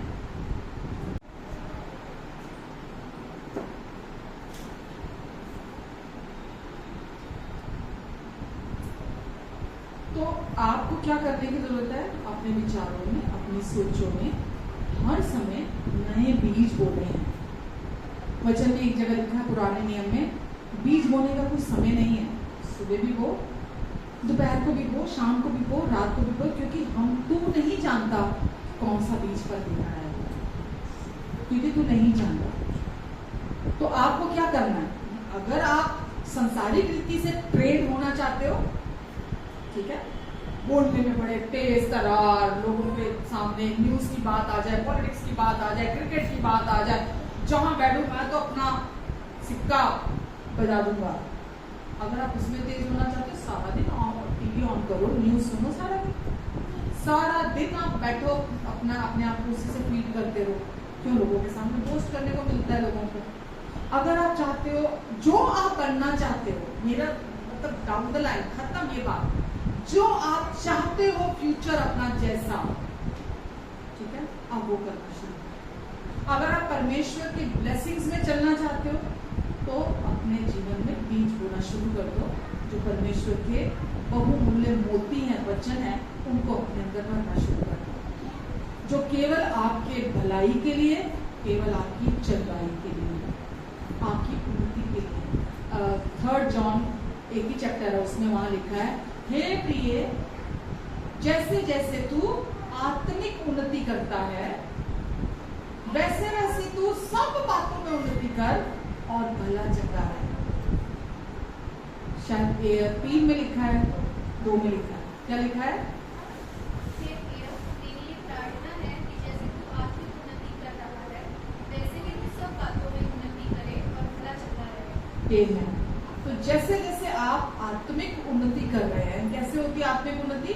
जब आप वहां टाइम डिवोट करते हैं, जो चीजें परमेश्वर ने आपके लिए नई वाचा के लिए, सारा तो मेजर काम तो परमेश्वर ने कर दिया, आपको तो कुछ करना ही नहीं यार। कोई वहम की दिक्कत नहीं है। जब रिलीजन में थे तो बहुत वहम थे, सुपरस्टिशियस थे, है ना, बिना नहाए कुछ नहीं कर सकते थे, बिना खाए करना होता था जो हम करते थे, है ना, यहाँ चला जा, है ना, ट्रेन से जा, प्लेन से जा, वहां जाके आ, वहां ये अपना कर्म कांड, धार्मिक कर्म कांड करके आ, वहां जाके धार्मिक कर्म कांड करके आ। अब तो में कुछ बाकी नहीं है ना, नंगे पैर वहां जाना, है ना, या किसी खास जगह पे जाके प्रार्थना करना। कितने कितने प्रोपेगेंडे थे, कितना कुछ हम करते थे। अभी परमेश्वर ने क्या किया, लोग क्यों चाहते हैं कि शायद मेरे इस एफर्ट से मेरा कनेक्शन जुड़ जाए और मैं स्वर्ग चला जाऊं, शायद मेरे इस एफर्ट से कुछ हो जाए, इसीलिए करते हैं ना लोग। लेकिन आपका तो परमेश्वर ने कनेक्शन अपने साथ जोड़ लिया। हम परमेश्वर तक कभी नहीं पहुंच सकते थे अपने किसी भी एफर्ट के थ्रू, उन्होंने इनिशिएट किया और हम तक पहुंचे यीशु के द्वारा, और आकर वो जो टूटा हुआ रिश्ता था वो वापस जोड़ दिया। अब आप परमेश्वर के करीब हैं, वो आपके अंदर रहते हैं, आप उनके साथ रहते हैं स्वर्ग में। इससे करीब आप नहीं आ सकते, कुछ कर लो। इसीलिए तो मैं बोलती हूँ मिक्सचर जो है वो डेडली है। जब आप व्यवस्था और अनुग्रह का मिक्सचर सुनते हो ना, टोटल कंफ्यूजन की स्टेट है, न्यूट्रल जोन है, जो कि परमेश्वर के राज्य में कोई न्यूट्रल जोन नहीं है। या तो आप इन हो या आउट हो, या तो आप अंदर आ चुके हैं और या आप अभी भी बाहर हैं। आप समझ रहे हैं? जो सेल्फ एफर्ट्स का जोन है वो न्यूट्रल जोन है, कि शायद मुझे ये मिल जाए, शायद ये हो जाए, शायद परमेश्वर खुश हो जाए। ये न्यूट्रल जोन है, ये परमेश्वर के राज्य से बिलोंग नहीं करता। आप या तो यीशु पर विश्वास करने के द्वारा अंदर आ चुके हैं, और या आप अभी भी बाहर हैं। समझना, आप अभी भी दूर हैं परमेश्वर से। अगर आपने अनुग्रह पर विश्वास किया है तो आप अंदर आ चुके हैं।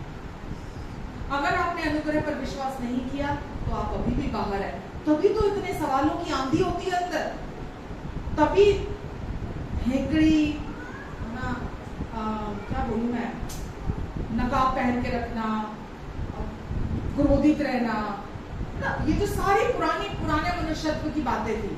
बाइबल में लिखा है यीशु ने हमारे पुराने मनुष्यत्व को क्रूस पर कीलों से जड़ दिया, खत्म कर दिया उसको। लेकिन अगर अभी तक अगर कोई बॉर्न अगेन नहीं है तो उसके अंदर वो वही जीवन जो पहले आदम से विरासत में मिला है, अभी भी वो उसको डोमिनेट कर रहा है। वो किसी को माफ नहीं कर पाएगा, वो प्यार नहीं कर पाएगा, वो चीजें भुला नहीं पाएगा। समझ रहे? क्योंकि नया जीवन रिसीव नहीं किया उसने, अभी तक वो जानता नहीं है सच्चाई को, और उसने वो राजी नहीं हुआ परमेश्वर के साथ। लेकिन जो व्यक्ति बॉर्न अगेन है, जो ये सच्चाइयों के साथ राजी होता है, वो आजाद होना शुरू हो जाता है। यीशु ने, मेरे प्रिय, आपको थोड़ी माफी नहीं दी, यीशु ने आपको थोड़ी चंगाई नहीं दी, यीशु ने आपको थोड़ा छुटकारा नहीं दिया, या बिट बाय बिट करके नहीं दे रहे हैं। यीशु ने आपको थोड़ा सा स्वीकार नहीं किया, यीशु ने ऐसा काम नहीं किया कि आप थोड़े से परमेश्वर के पास आ जाओ। ये सब कुछ परफेक्टली, कंप्लीटली यीशु ने आपके लिए कर दिया है, कुछ भी होना बाकी नहीं है। क्यों लिखा बाइबल में कि मंदिर का पर्दा ऊपर से नीचे हट गया, 2 भाग में हो गया। हमें पूरी माफी मिल गई, हमें पूरा प्यार मिल गया, हमें पूरी एक्सेप्टेंस मिल गई, हमें पूरा अप्रूवल मिल गया, हमें पूरी शांति मिल गई, हमें पूरा आनंद परमेश्वर का मिल गया, हमें पूरा स्वर्ग मिल गया। अब आपके और मेरे ऊपर स्वर्ग खुला है। हमें अपनी प्रार्थनाएं कर करके स्वर्ग को खोलने की जरूरत नहीं है कि मैं प्रार्थना करूंगा तो स्वर्ग खुल जाएगा, मैं प्रार्थना करूंगा तो दुगना अभिषेक आ जाएगा। जो आज भी लोग बोलते हैं कि एलिशा का दुगना अभिषेक आ जाएगा, ये पूरा मसीह अभिषेक अब आपके अंदर रहता है, पूरा अभिषेक अब आपके अंदर रहता है। आपको पुराने नियम के जो प्रॉफिट्स थे उनका अभिषेक मांगने की जरूरत नहीं है कि काश उसका अभिषेक मेरे ऊपर आ जाए, काश फलाने का वो अभिषेक मेरे ऊपर आ जाए। मसीह यानी कि परमेश्वर का भेजा हुआ अभिषेक अब आपके अंदर रहता है। आमेन। हम आपको और अभिषेक की जरूरत नहीं है कि किसी आपकी प्रार्थनाओं से वो अभिषेक बाकी रह गया और वो आपके जीवन पर आ जाए। आप समझ रहे? तो आपको यीशु चाहिए जो पूरा आपके अंदर है, जो पूरा आपके अंदर है। और जितना आप यीशु को जानते चले जाएंगे, यीशु के नाम को, यीशु ने जो आपके लिए क्रूस पर पूरा कर दिया, उतना ही आप जो संसार से पूरा आपने इकट्ठा किया ना अपने अंदर, जिसने बंधन दिया आपको, रिलीजन में बंधन दिए हैं, संसार के ज्ञान में अंदर पूरा दिया है, वो बंधनों से आपको छुटकारा मिलता चला जाएगा। बस अपने साथ धीरज रखिए, अपने साथ धीरज रखिए, क्योंकि आप सच्चाई को जानते नहीं है, इसीलिए इतने मूड स्विंग्स हैं, इसीलिए लोग इतने मूडी हैं मसीह में आने के बाद भी, क्योंकि आप सच्चाई को अपने लिए जानते नहीं हैं, इसीलिए डिप्रेशन है। क्योंकि आप सच्चाई को अपने लिए जानते नहीं हैं, इसीलिए आज भी इतनी नकारात्मक सोच है। लोग 4 दिन बड़े गुड़ी बड़ा अच्छा चलते हैं, वचन सुनते नहीं, वचन पे फोकस नहीं है ना, वचन को वैल्यू नहीं करते हैं, वापस वही गटर सोच आ जाती है, वापस वही नकारात्मक विचारों में चले जाते हैं। मैंने क्या बोला? पाप और मृत्यु अभी भी इस दुनिया में वो जो इसका जो लॉ है ना, अभी भी काम कर रहा है। आप किसको चुनते हैं? मैं आज भी चुन सकती हूँ शरीर में चलती, मैं आज भी चुन सकती हूँ, मैं आज भी परमेश्वर के सब नाराज थोड़ा होने लगी, मैं सब गुस्सा थोड़ा होगी, लेकिन अगर मैं शरीर में चलूंगी तो परिणाम क्या आएंगे? शरीर क्या है? संसारिक आएंगे, डिप्रेशन आएगा, बीमारियां आएंगी, कलेश आएंगे, घरों में शांति आएगी, है ना, सब कुछ बुरा जो बुरे से बुरा हो सकता है, वो चीजें, बुरे से परिणाम नहीं आए। ये मेरा चुनाव है, मुझे कौन सी रोड चुननी है। मैं अफोर्ड नहीं कर सकती अपने मेरे परिवार में शैतान का कोई भी काम, मैं अफोर्ड नहीं कर सकती परमेश्वर की ब्लेसिंग्स को अपने जीवन में मैं ना मतलब उसमें ना चलूं। मैं एक चीज भी अफोर्ड नहीं कर सकती, तो मुझे उसके लिए चुनाव करने की जरूरत है। क्या चुनने की जरूरत है? कि मुझे, वचन में लिखा है एक जगह इफिसियों 6 में, क्या लिखा है इफिसियों 6 में?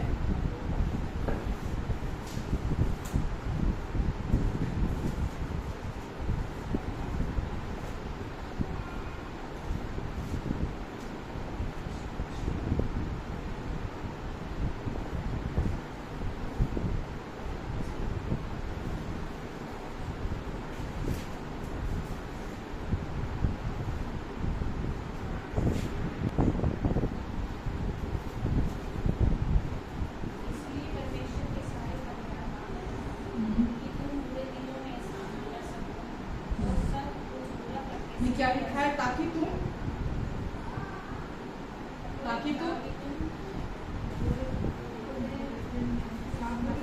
बुरे दिनों में, हेलो बुरे दिनों में, अरे नहीं, दिन में, ताकि तुम बुरे दिन में, कोई दिन ऐसा आता है जो हमें बुरा जान पड़ता है,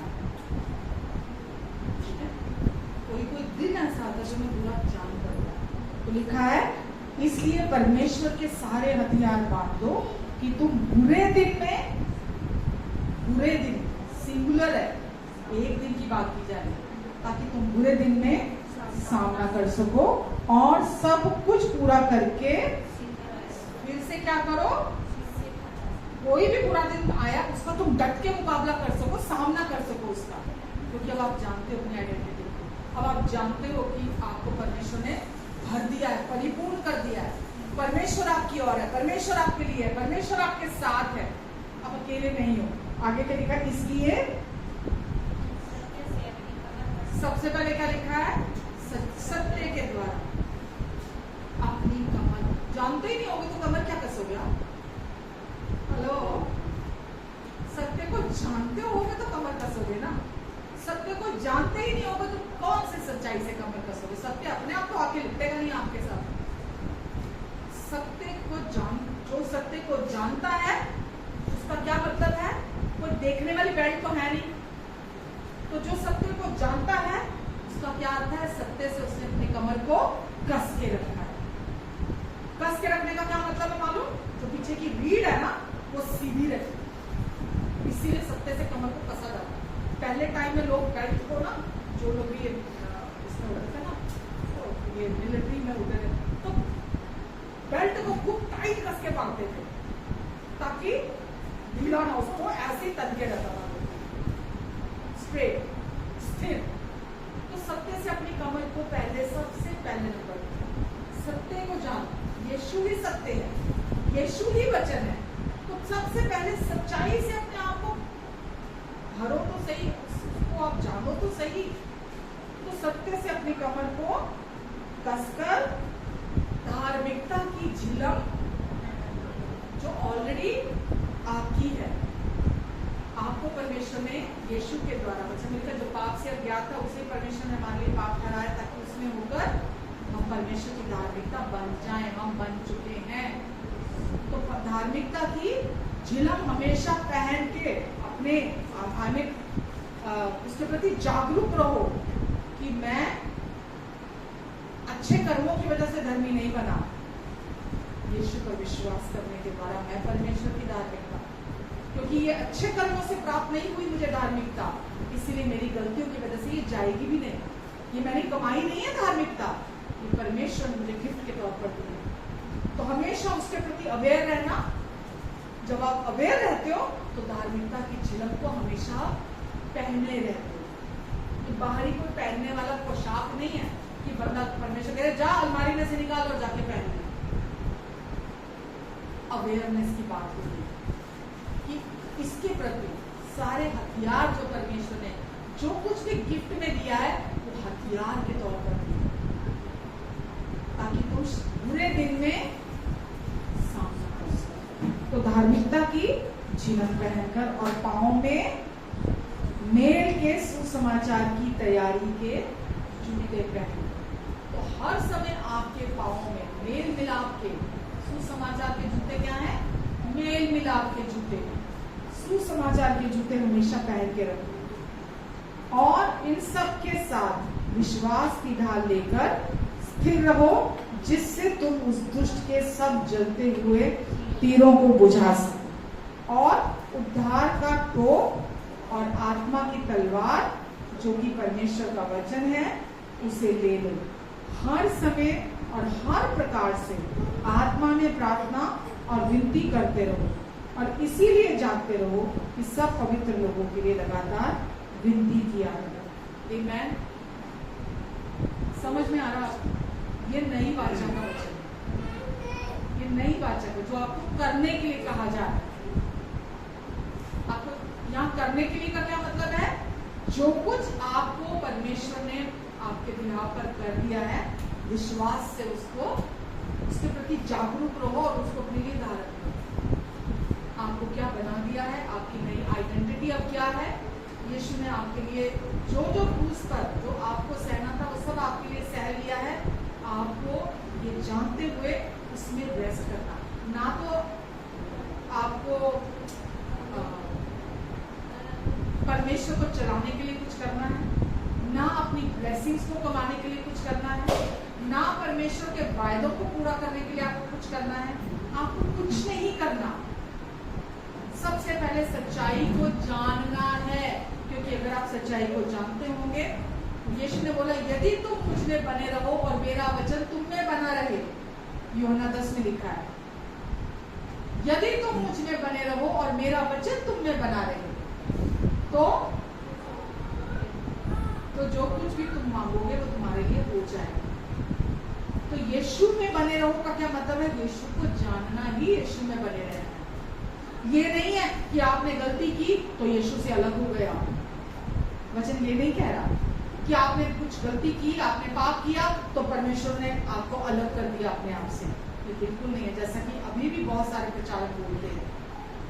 वचन में लिखा है यदि जड़ पवित्र है तो पेड़ भी पवित्र है। आपकी जड़ पवित्र है, यीशु आपकी जड़ है, आपकी नींव है, वो पवित्र है तो ऊपर पूरा का पूरा पेड़ भी पवित्र है। परमेश्वर का वचन आपके छुटकारे के लिए, आपकी आजादी के लिए, आप विजय में चलो उसके लिए, आपको मानसिक रीति से। तभी तो वचन में लिखा है कि अपने मन का नवीनीकरण, मन का नवीनीकरण जितना आप करोगे उतना आपका जीवन परमेश्वर की महिमा को प्रकट करेगा। कैसे होता मन का नवीनीकरण? कैसे होता मन का नवीनीकरण?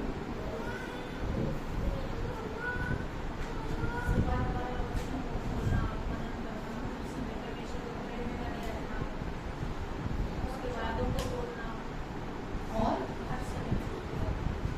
देखो, नई अनुग्रह की नई वाचा के अनुसार जब आप सोचने लगते हो, बोलने लगते हो, ये है आपके मन का नवीनीकरण। जब आप चर्च में आते हो, आप यहाँ से अनुग्रह का वचन सुनते हो, प्योर, बिना मिलावट का, तो आपके मन का नवीनीकरण हो रहा होगा।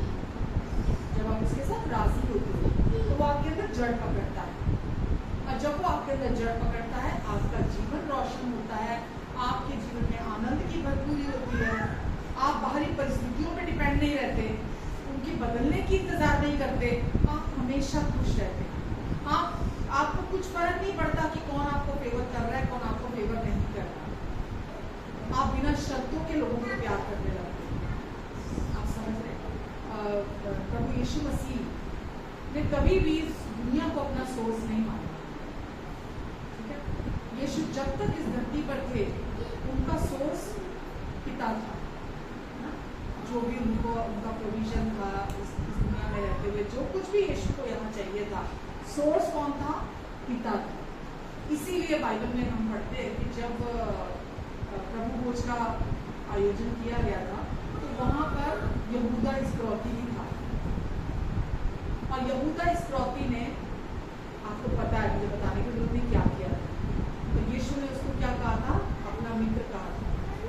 यीशु ने उसे बिना शर्तों के प्यार से प्यार किया, और यीशु ने उसके पैर धोए, क्योंकि यीशु उससे कुछ एक्सपेक्ट नहीं कर रहे थे।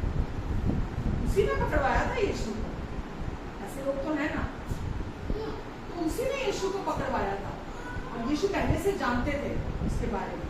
लेकिन यीशु ने, क्योंकि उसको अपना सोर्स नहीं माना कि वो यीशु को खुश करे, वो ईमानदारी करे, वो सब चीजें यीशु के लिए सही करे, वो कुछ करे यीशु के लिए, यीशु ने उससे कुछ मांग नहीं की।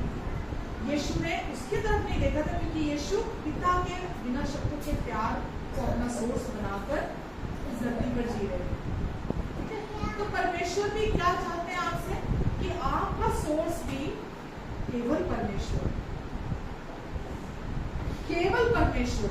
और ये इसीलिए चाहते हैं परमेश्वर, क्योंकि अगर परमेश्वर के अलावा कोई सोर्स है आपका, एक जगह लिखा है ना मत्ती में, तुम परमेश्वर और धन दोनों में से एक को अपना स्वामी मानो, या तो परमेश्वर को या धन को, क्योंकि दोनों में से एक जिसको आप अपने ऊपर स्वामी चुनोगे, मतलब जिसको आप अहमियत दोगे, उसको आप अपने ऊपर स्वामी चुन लोगे, जिसको अहमियत नहीं दोगे उसको आप अपने से नीचे रखोगे।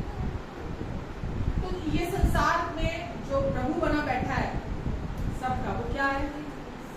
पैसा, धन। और परमेश्वर क्या चाहते हैं हमारे जीवन से?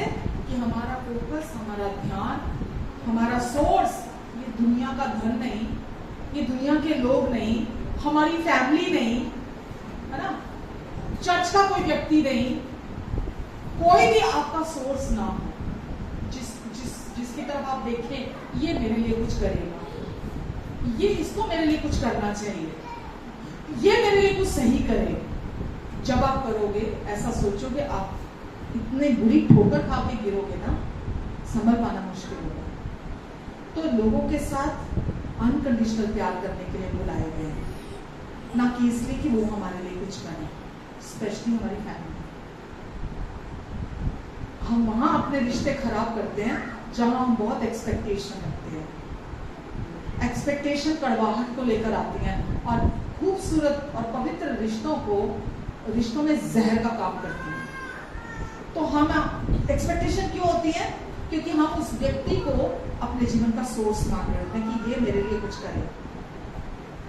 जब आप उस व्यक्ति को रिलीज कर देंगे ना, उसके प्रति अपने मन में कुछ नहीं रखेंगे, उससे कुछ एक्सपेक्टेशन नहीं रखेंगे, चाहे वो कोई भी हो आपके रिलेशनशिप्स में, जब आप उसको अपने जीवन का सोर्स नहीं मानेंगे ना, तो आप आजादी में चलेंगे। जब आप उससे किसी तरह की भी कोई उम्मीद रख के बैठते हैं ना, आप उस रिलेशनशिप को खराब करते हैं और शैतान को मौका देते हैं। आप समझने में क्या कह रहे हैं? तो सबसे पहले आपको अपने लिए सच्चाइयों को जानना है कि मुझे पूरा माफ किया है, मुझे पूरी तरह स्वीकार किया है यीशु ने अपने लहू के द्वारा। यीशु ने अपना लहू बहाया ताकि मैं परमेश्वर के साथ सही हो जाऊं, और आज मैं परमेश्वर के साथ पूरा सही ठहरा दिया गया हूं। मेरे में और परमेश्वर में कोई गैप, कोई डिस्टेंस नहीं है। अब परमेश्वर मुझसे नाराज नहीं है, परमेश्वर मुझ पर गुस्सा नहीं है। ये सच है मेरे प्रियो, वो आप पर नाराज नहीं है, आप पर गुस्सा नहीं है, वो आपसे कुछ एक्सपेक्टेशन रखे हुए नहीं है। अगर वो कुछ, अभी जैसे अभी वचन पढ़ा कि परमेश्वर के सारे हथियार बांध दो, ये ऑर्डर थोड़ा कर रहे हैं परमेश्वर आपको कि तू कर मेरे लिए। किसके लिए? आपके लिए, ताकि आप बुरे दिन में सामना कर सको। तो ये एडवाइस वो आपको दे रहे हैं ताकि आप इस संसार में आप एक सिक्योर लाइफ जी सकें। वो आपके भले के लिए है। परमेश्वर की हर योजना आपकी भलाई के लिए है, आपको शैतान के हर झूठ से, धोखेबाजी से बचाने के लिए है।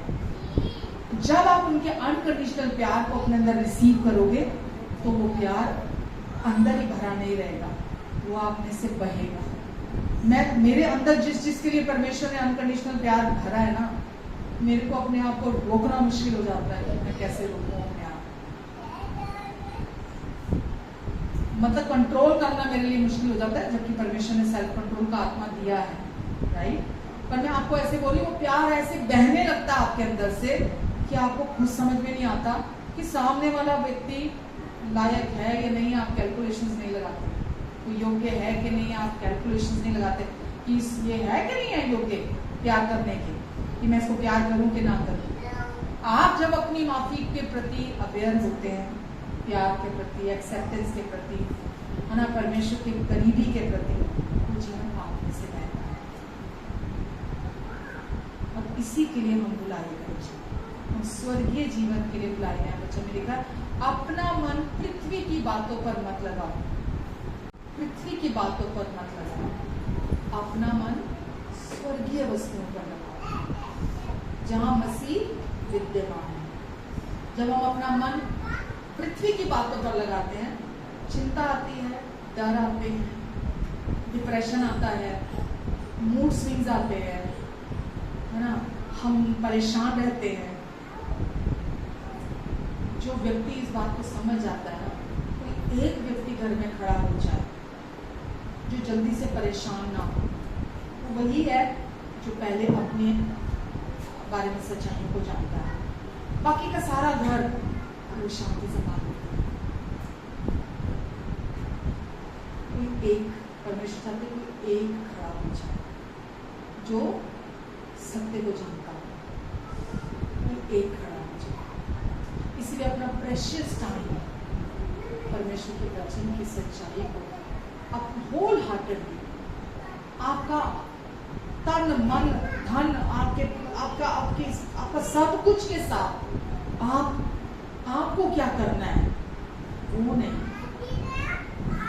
जो यीशु ने आपके लिए कर दिया, उस सच्चाई को जानना आपके लिए आजादी को लेकर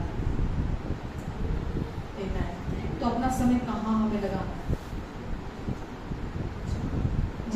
जिस स्तर पर आप अपने जीवन में आजादी चाहते हैं, कोई रूल तो है नहीं यहाँ पे कि ये रूल फॉलो करना है। जिस स्तर पर आगे आपका चुनाव है और आपकी इच्छा पर है, जिस स्तर पर आप अपने जीवन में आजादी चाहते हैं, उस स्तर पर आप वचन को वैल्यू करेंगे, आप वचन को अपने लिए सुनिए। YouTube में मैंने इतने मैसेजेस भरे हुए डाले हुए, 300 समथिंग मैसेजेस हैं, वो कम पड़ जाते हैं क्या? बहुत है ना। रोज का एक मैसेज पूरे 24 घंटे में 1 घंटा अगर आप वो मैसेज सुनने में डेली लगा दो, आप 1 घंटा सुनने में आपका जीवन किस स्तर पर होगा आप सोच भी नहीं सकते। पर वो आपका चुनाव है। आप कल परमेश्वर को दोषी नहीं ठहरा सकते, आप कुछ नहीं कर रहे। क्योंकि क्या होता है, जब कुछ नहीं हो रहा होता, हम लापरवाह पहले होके जी रहे होते हैं, फिर हम देखते कुछ नहीं हो रहा, डेस्परेशन स्टार्ट हो जाती है। डेस्परेशन में हम वचन पढ़ना शुरू करते हैं, डेस्परेशन में हम प्रार्थना करनी शुरू करते हैं, डेस्परेशन में हम चीजें करनी शुरू करते हैं। और जब डेस्परेशन में करते हैं तो अंदर रेस्ट नहीं होता, रेस्ट नहीं होता तो हमारे लिए परमेश्वर का फेवर काम नहीं कर रहा होता। और हम किसको दोषी मानते हैं, और क्या करूं तुम्हारे लिए, क्या करूं, हम परमेश्वर को बोलते हैं। सब कुछ तो चर्च जा रहा हूँ, टाइट दे रहा हूँ, प्रार्थना कर रहा हूँ, वचन पढ़ रहा हूँ, कितना टाइम चाहिए, दुनिया को तो इतना ब्लेस करते जा रहे हो, मेरे लिए कितना वक्त चाहिए, एक बार बता दो कितना वक्त चाहिए। हम दोस्त किसको दे रहे होते हैं, परमेश्वर को दे रहे हैं, जबकि उनकी तरफ से तो कोई देरी है नहीं। वचन में लिखा है पहले उसने हमसे प्यार किया। कैसे पता चला, अपने इकलौते प्रिय पुत्र को हमारे लिए मरने के लिए भेजा। जिसने हमारे लिए ये किया, हम उसको धौंस देते हैं, हम उसको धमकी देते हैं, हम उसको गाली देते हैं। जिसने अपने बेटे को पहले, जब हम पापी ही थे, दलदल में थे, कुछ करने के, कुछ अचीव करने के, कुछ बोस्ट करने के लायक नहीं था हमारे पास कुछ, हम दलदल में थे, तभी उसने वो कुर्बानी दी, वो बलिदान दिया, अपने प्रिय पुत्र को पापी जगत के लिए मरने के लिए भेजा। और हम उसी को कल्प्रिट बोलते हैं, उसी को गाली देते हैं, उसी पर इल्जाम लगाते हैं कि उसमें दोष है। हम ये नहीं देखते कि हमने अपना समय अपने आप को वचन में नहीं दिया, क्योंकि वचन बिना एफर्ट काम करता है। आप उसको ईमानदारी से अपने अंदर बढ़ते चले जाओ, ईमानदारी से आप बैठो, ईमानदारी से आप सुनो। परमेश्वर को केवल आपकी ईमानदारी, आपकी लॉयल्टी चाहिए। किसके प्रति, वचन के प्रति। आप वचन को अपने अंदर भरो भरो भरो। जिस दिन घड़ा भरेगा बाहर छलके, वो छलके। अगर आप भरना ही नहीं चाहते उसको, तो वो छलकेगा बनेगा। तो ये चुनाव आपका मेरा है कि हम कितना समय वचन के साथ स्पेंड कर रहे हैं। 1 घंटा भी रोज अगर आप देना शुरू कर दोगे ना, आप अपनी लाइफ में चेंज देखोगे। अन्य भाषा में, अभी आपने इफिसियों 6 में पढ़ा, आत्मा में प्रार्थना करना, परमेश्वर के सामने जाना, है ना, ये अवेयर रहना परमेश्वर के हथियारों के प्रति। तो आप जो भी बुरा वक्त आता है, आपको जो परमेश्वर के इच्छा के विरोध में दिखता है, वो ऐसे निकल जाएगा, आपको पता भी नहीं चलेगा। आपके बच्चे आपको देख के सीख रहे हैं। आपका ही जीवन, क्या बोलते हैं उसको, कुछ भी समझ लो, कहावत नहीं सूझ रही मेरे को कोई, है ना। आपका जीवन ही डूब रहा है, तो आपके बच्चों को आप क्या सिखाओगे? अगर आप ही वचन को लेकर, परमेश्वर के सच्चाई को लेकर आप ही कोई वैल्यू नहीं करते, ठीक है, तो आपके बच्चे तो आपसे, आप मतलब क्या, आपको मालूम है ना, बच्चों को तो सिखाने के लिए आपको पहले खुद करना पड़ता है। हम जो कहते हैं बच्चे वो नहीं करते, हम जो करते हैं बच्चे वो करते हैं। अगर मैं ही नहीं कर रही तो मेरे बच्चे नहीं करेंगे, और अगर बच्चे नहीं कर रहे तो इसका मतलब है बच्चे विश्वास में नहीं चल रहे। कल को कोई 19-20 बात होती है, ठीक है, तो हम किसको दोषी बनाते हैं? परमेश्वर को दोषी बनाते हैं। तो सबसे पहले जो व्यक्ति प्रभु में आया है, सबसे पहले तो वो एक एग्जाम्पल अपने घर में सबसे बड़ा एग्जाम्पल होता है। क्यों? अगर वो हर सिचुएशन में प्रभु को देख रहा है, अगर वो हर सिचुएशन में सच्चाई को ऊपर रख रहा है, बजाय जो वास्तविकताएं दिखाई देती हैं हमें संसार में, फैक्ट्स, बहुत बार ऐसा होता है संसारिक चीजों को लोग ज्यादा रियल मानने लगते हैं, शारीरिक चीजों को बजाय परमेश्वर के। तभी प्रॉब्लम शुरू होती है, जब आप संसारिक चीजों को ज्यादा रियल मानने लगते हो। जब आप अपने घर में परमेश्वर के वचन के अनुसार उनकी नई वाचा के अनुसार जीवन जिएंगे। आपका परिवार, आपके बच्चे, जब आप चुनाव करते हैं, जब आप डिसीजन लेते हैं, कोई भी निर्णय लेते हैं, किसी भी सिचुएशन से डील करते हैं, जब चैलेंजेस आते हैं, आप जो करते हैं, जब आप वो करने लगेंगे तो उसका प्रभाव आपके परिवार पर भी आता है। अगर आप सिचुएशन आई, देखी जाएगी देख लेंगे, और देखी जाएगी देख लेंगे, जो होएगा देख लेंगे, आप जब आपका एटीट्यूड जब अगर ऐसा होगा तो आपके बच्चों का तो आपसे बढ़कर होगा। जब आपके बच्चे आपको परमेश्वर पर विश्वास करते हुए, भरोसा करते हुए देखेंगे, जब आपके बच्चे आपको वो जीवन जो कॉलिंग आपको पता है आपकी कितनी बड़ी महान कॉलिंग है, परमेश्वर ने आपको सबसे ऊंचे और बड़े स्थानों में बिठा दिया है, तभी आपको वो बड़ी कॉलिंग दी है। वचन में लिखा हम मसीह के राजदूत हैं, ऐसा कि जैसे परमेश्वर हमारे द्वारा काम कर रहे हैं, क्योंकि आपको सबसे ऊंचे और बड़े स्थानों में परमेश्वर ने बिठा दिया, इसलिए आपके ऊपर कॉलिंग भी बहुत बड़ी है, हम सबके ऊपर। और परमेश्वर चाहते हैं आप उस कॉलिंग में चलो, लेकिन जब तक आप वचन को नहीं जानते होंगे, सच्चाई को नहीं जानते होंगे, आपके अंदर आजादी नहीं आई होगी, आप इस कॉलिंग में नहीं चल पाएंगे, क्योंकि आपका सारा ध्यान तो शरीर में और संसार में है। समझ रहे हैं आप? तो परमेश्वर किसको चाहते हैं? जो यीशु को महिमा दे, जिसके सोच और जिसके जुबान एक साथ काम कर रहे हैं। समझ रहे हैं? इसीलिए मायने रखता है, जो भरेगा वही निकलेगा, जो अंदर डालेंगे वही आप अपने लिए विश्वास करेंगे। तुम सत्य को जानोगे, उस सत्य तुम्हें आजाद करेगा। और जिसे पुत्र आजाद करता है, केवल वचन ही है जो आजाद कर सकता है आपको, वो पूरी तरह से आजाद हो जाता है। पूरी तरह से आजाद होना है तो वचन को अपने अंदर घर करने की जरूरत है। कुलुसियों में लिखा है परमेश्वर के वचन, ये बस एक लास्ट वचन देख के बंद करते हैं। कुलुसियों शायद 3 में है,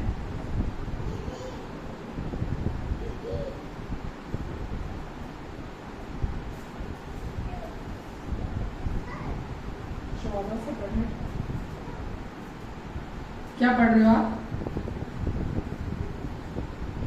3 के 14, 3 के 12 क्या लिखा है? परमेश्वर के चुने हुए। किसके चुने हुए? हम परमेश्वर की ओर से चुने गए हैं। इसलिए परमेश्वर के चुने हुए के समान हम कौन है? पवित्र और प्रिय हैं। बड़ी करुणा और भलाई और दीनता और नम्रता और सहनशीलता धारण करें, क्योंकि हम परमेश्वर के चुने हुए हैं। परमेश्वर के चुने हुए में ही ये चीजें आपको दिखाई देंगी, ठीक है? और यदि किसी को किसी पर दोष देने का कोई कारण हो तो एक दूसरे की सह लो और एक दूसरे के अपराध क्षमा करो, जैसे प्रभु ने तुम्हारे अपराध क्षमा किए हैं। आगे लिखा है वैसे ही तुम भी करो, ऐसा करो। किस लिए कह रहे करो ऐसा? क्योंकि इसमें हमारी हीलिंग है, हमारी शांति है इसमें। इन सब के ऊपर प्रेम को जो सिद्धता का कटिबंध है। प्रेम क्या है? सिद्धता का कटिबंध, उसको बांध लो। मसीह की शांति जिसके लिए तुम एक देह होकर बुलाए भी गए हो, तुम्हारे हृदय में मसीह की शांति जिसके लिए तुम एक देह होने के लिए बुलाए गए हो। हम कौन है? एक देह हैं। We are the body of Christ. हम मसीह की देह हैं। एक देह होकर बुलाए भी गए हो, तुम्हारे हृदय में राज करे और तुम धन्यवादी बने रहो। आगे लिखा है मसीह के वचन को, जो मैं आपको पढ़ाना चाहती थी, मसीह के वचन को अपने हृदय में अधिकाई से, केवल ये नहीं लिखा बसने दो, अधिकाई से बसने दो और सिद्ध ज्ञान सहित एक दूसरे को सिखाओ और चिताओ एक दूसरे को, और अपने अपने मन में अनुग्रह के साथ परमेश्वर के लिए भजन और स्तुति गान और आत्मिक गीत गाओ। वचन में या काम में जो कुछ भी करो सब प्रभु यीशु मसीह के नाम से करो, और उसके द्वारा परमेश्वर का धन्यवाद करो। आमेन। तो परमेश्वर के वचन को अधिकाई से अपने अंदर बसने दो, क्योंकि जितना अंदर अधिकाई से आपने भरा होगा वो कल आपको सिचुएशन में संभालेगा। उससे बढ़कर वो संभाल नहीं सकता। जितना अंदर भरा है सिचुएशन आने पर वही संभालेगा। उसके अलावा परमेश्वर का वचन काम नहीं कर पाएगा आपके लिए। जितना आपने अंदर भरा है, तभी लिखा अधिकाई से बसने। जितना अंदर भरा होगा, आपको जब कोई होश नहीं रहती ना वचन पढ़ते समय सुनते समय, वो अधिकाई से अंदर बस रहा होता, भर रहा होता। जब आपको होश नहीं होती खाने की, आपको होश नहीं होती नहाने की, आपको होश नहीं होती जाने की, जब आपको मतलब आप खो जाते हो, वो टाइम होता है जब आप वचन के साथ एक हो रहे हैं, वचन आपके अंदर बस रहा है। जो लोग घड़ी देख के वचन पढ़ते हैं ना, 10 मिनट वचन पढ़ूंगा बस, पट पट पट पट, एक रीति की तरह, एक काम की तरह कि 10 मिनट मुझे 10 मिनट प्रार्थना करनी है, 10 मिनट वचन पढ़ना है, 10 मिनट मुझे ये करना है, 10 मिनट। जब आप वचन पढ़ते पढ़ते खो जाते हैं ना, उसको वचन अधिकारी से अंदर बसता है, ताकि असिद्ध ज्ञान सहित तभी आप दूसरे को सिखा सकते हैं, चिता सकते हैं। मैं क्या कर रही हूँ? आपको चिता रही हूँ, आपको बता रही हूँ कि वचन यीशु है, यीशु ही वचन है, और यीशु के द्वारा ही हर क्षेत्र में आप आजादी को प्राप्त करते हैं। तो इसलिए चिंता का विषय नहीं है। किसी क्षेत्र में आपको छुटकारा चाहिए, अब हम ब्रेक थ्रू देखना चाहते हैं, वचन को अधिकार से बस आएंगे, यीशु को और जानिए। आप जितना जानेंगे एफर्टलेसली आप उसमें से बाहर आ जाएंगे और दुगनी सामर्थ के साथ बाहर आएंगे, दुगनी सामर्थ के साथ, क्योंकि परमेश्वर वहां काम कर रहे हैं। हालेलुया। प्रभु आप सबको बहुत आशीष दे। कुछ सीखा? कोई सवाल है? बिंदास पूछ सकते हो। परमेश्वर आज के वचन के लिए धन्यवाद देती हूँ पिता, आपने हर एक को ब्लेस किया परमेश्वर, क्योंकि आपका वचन आजादी देता है। यीशु आप आजादी देते हैं।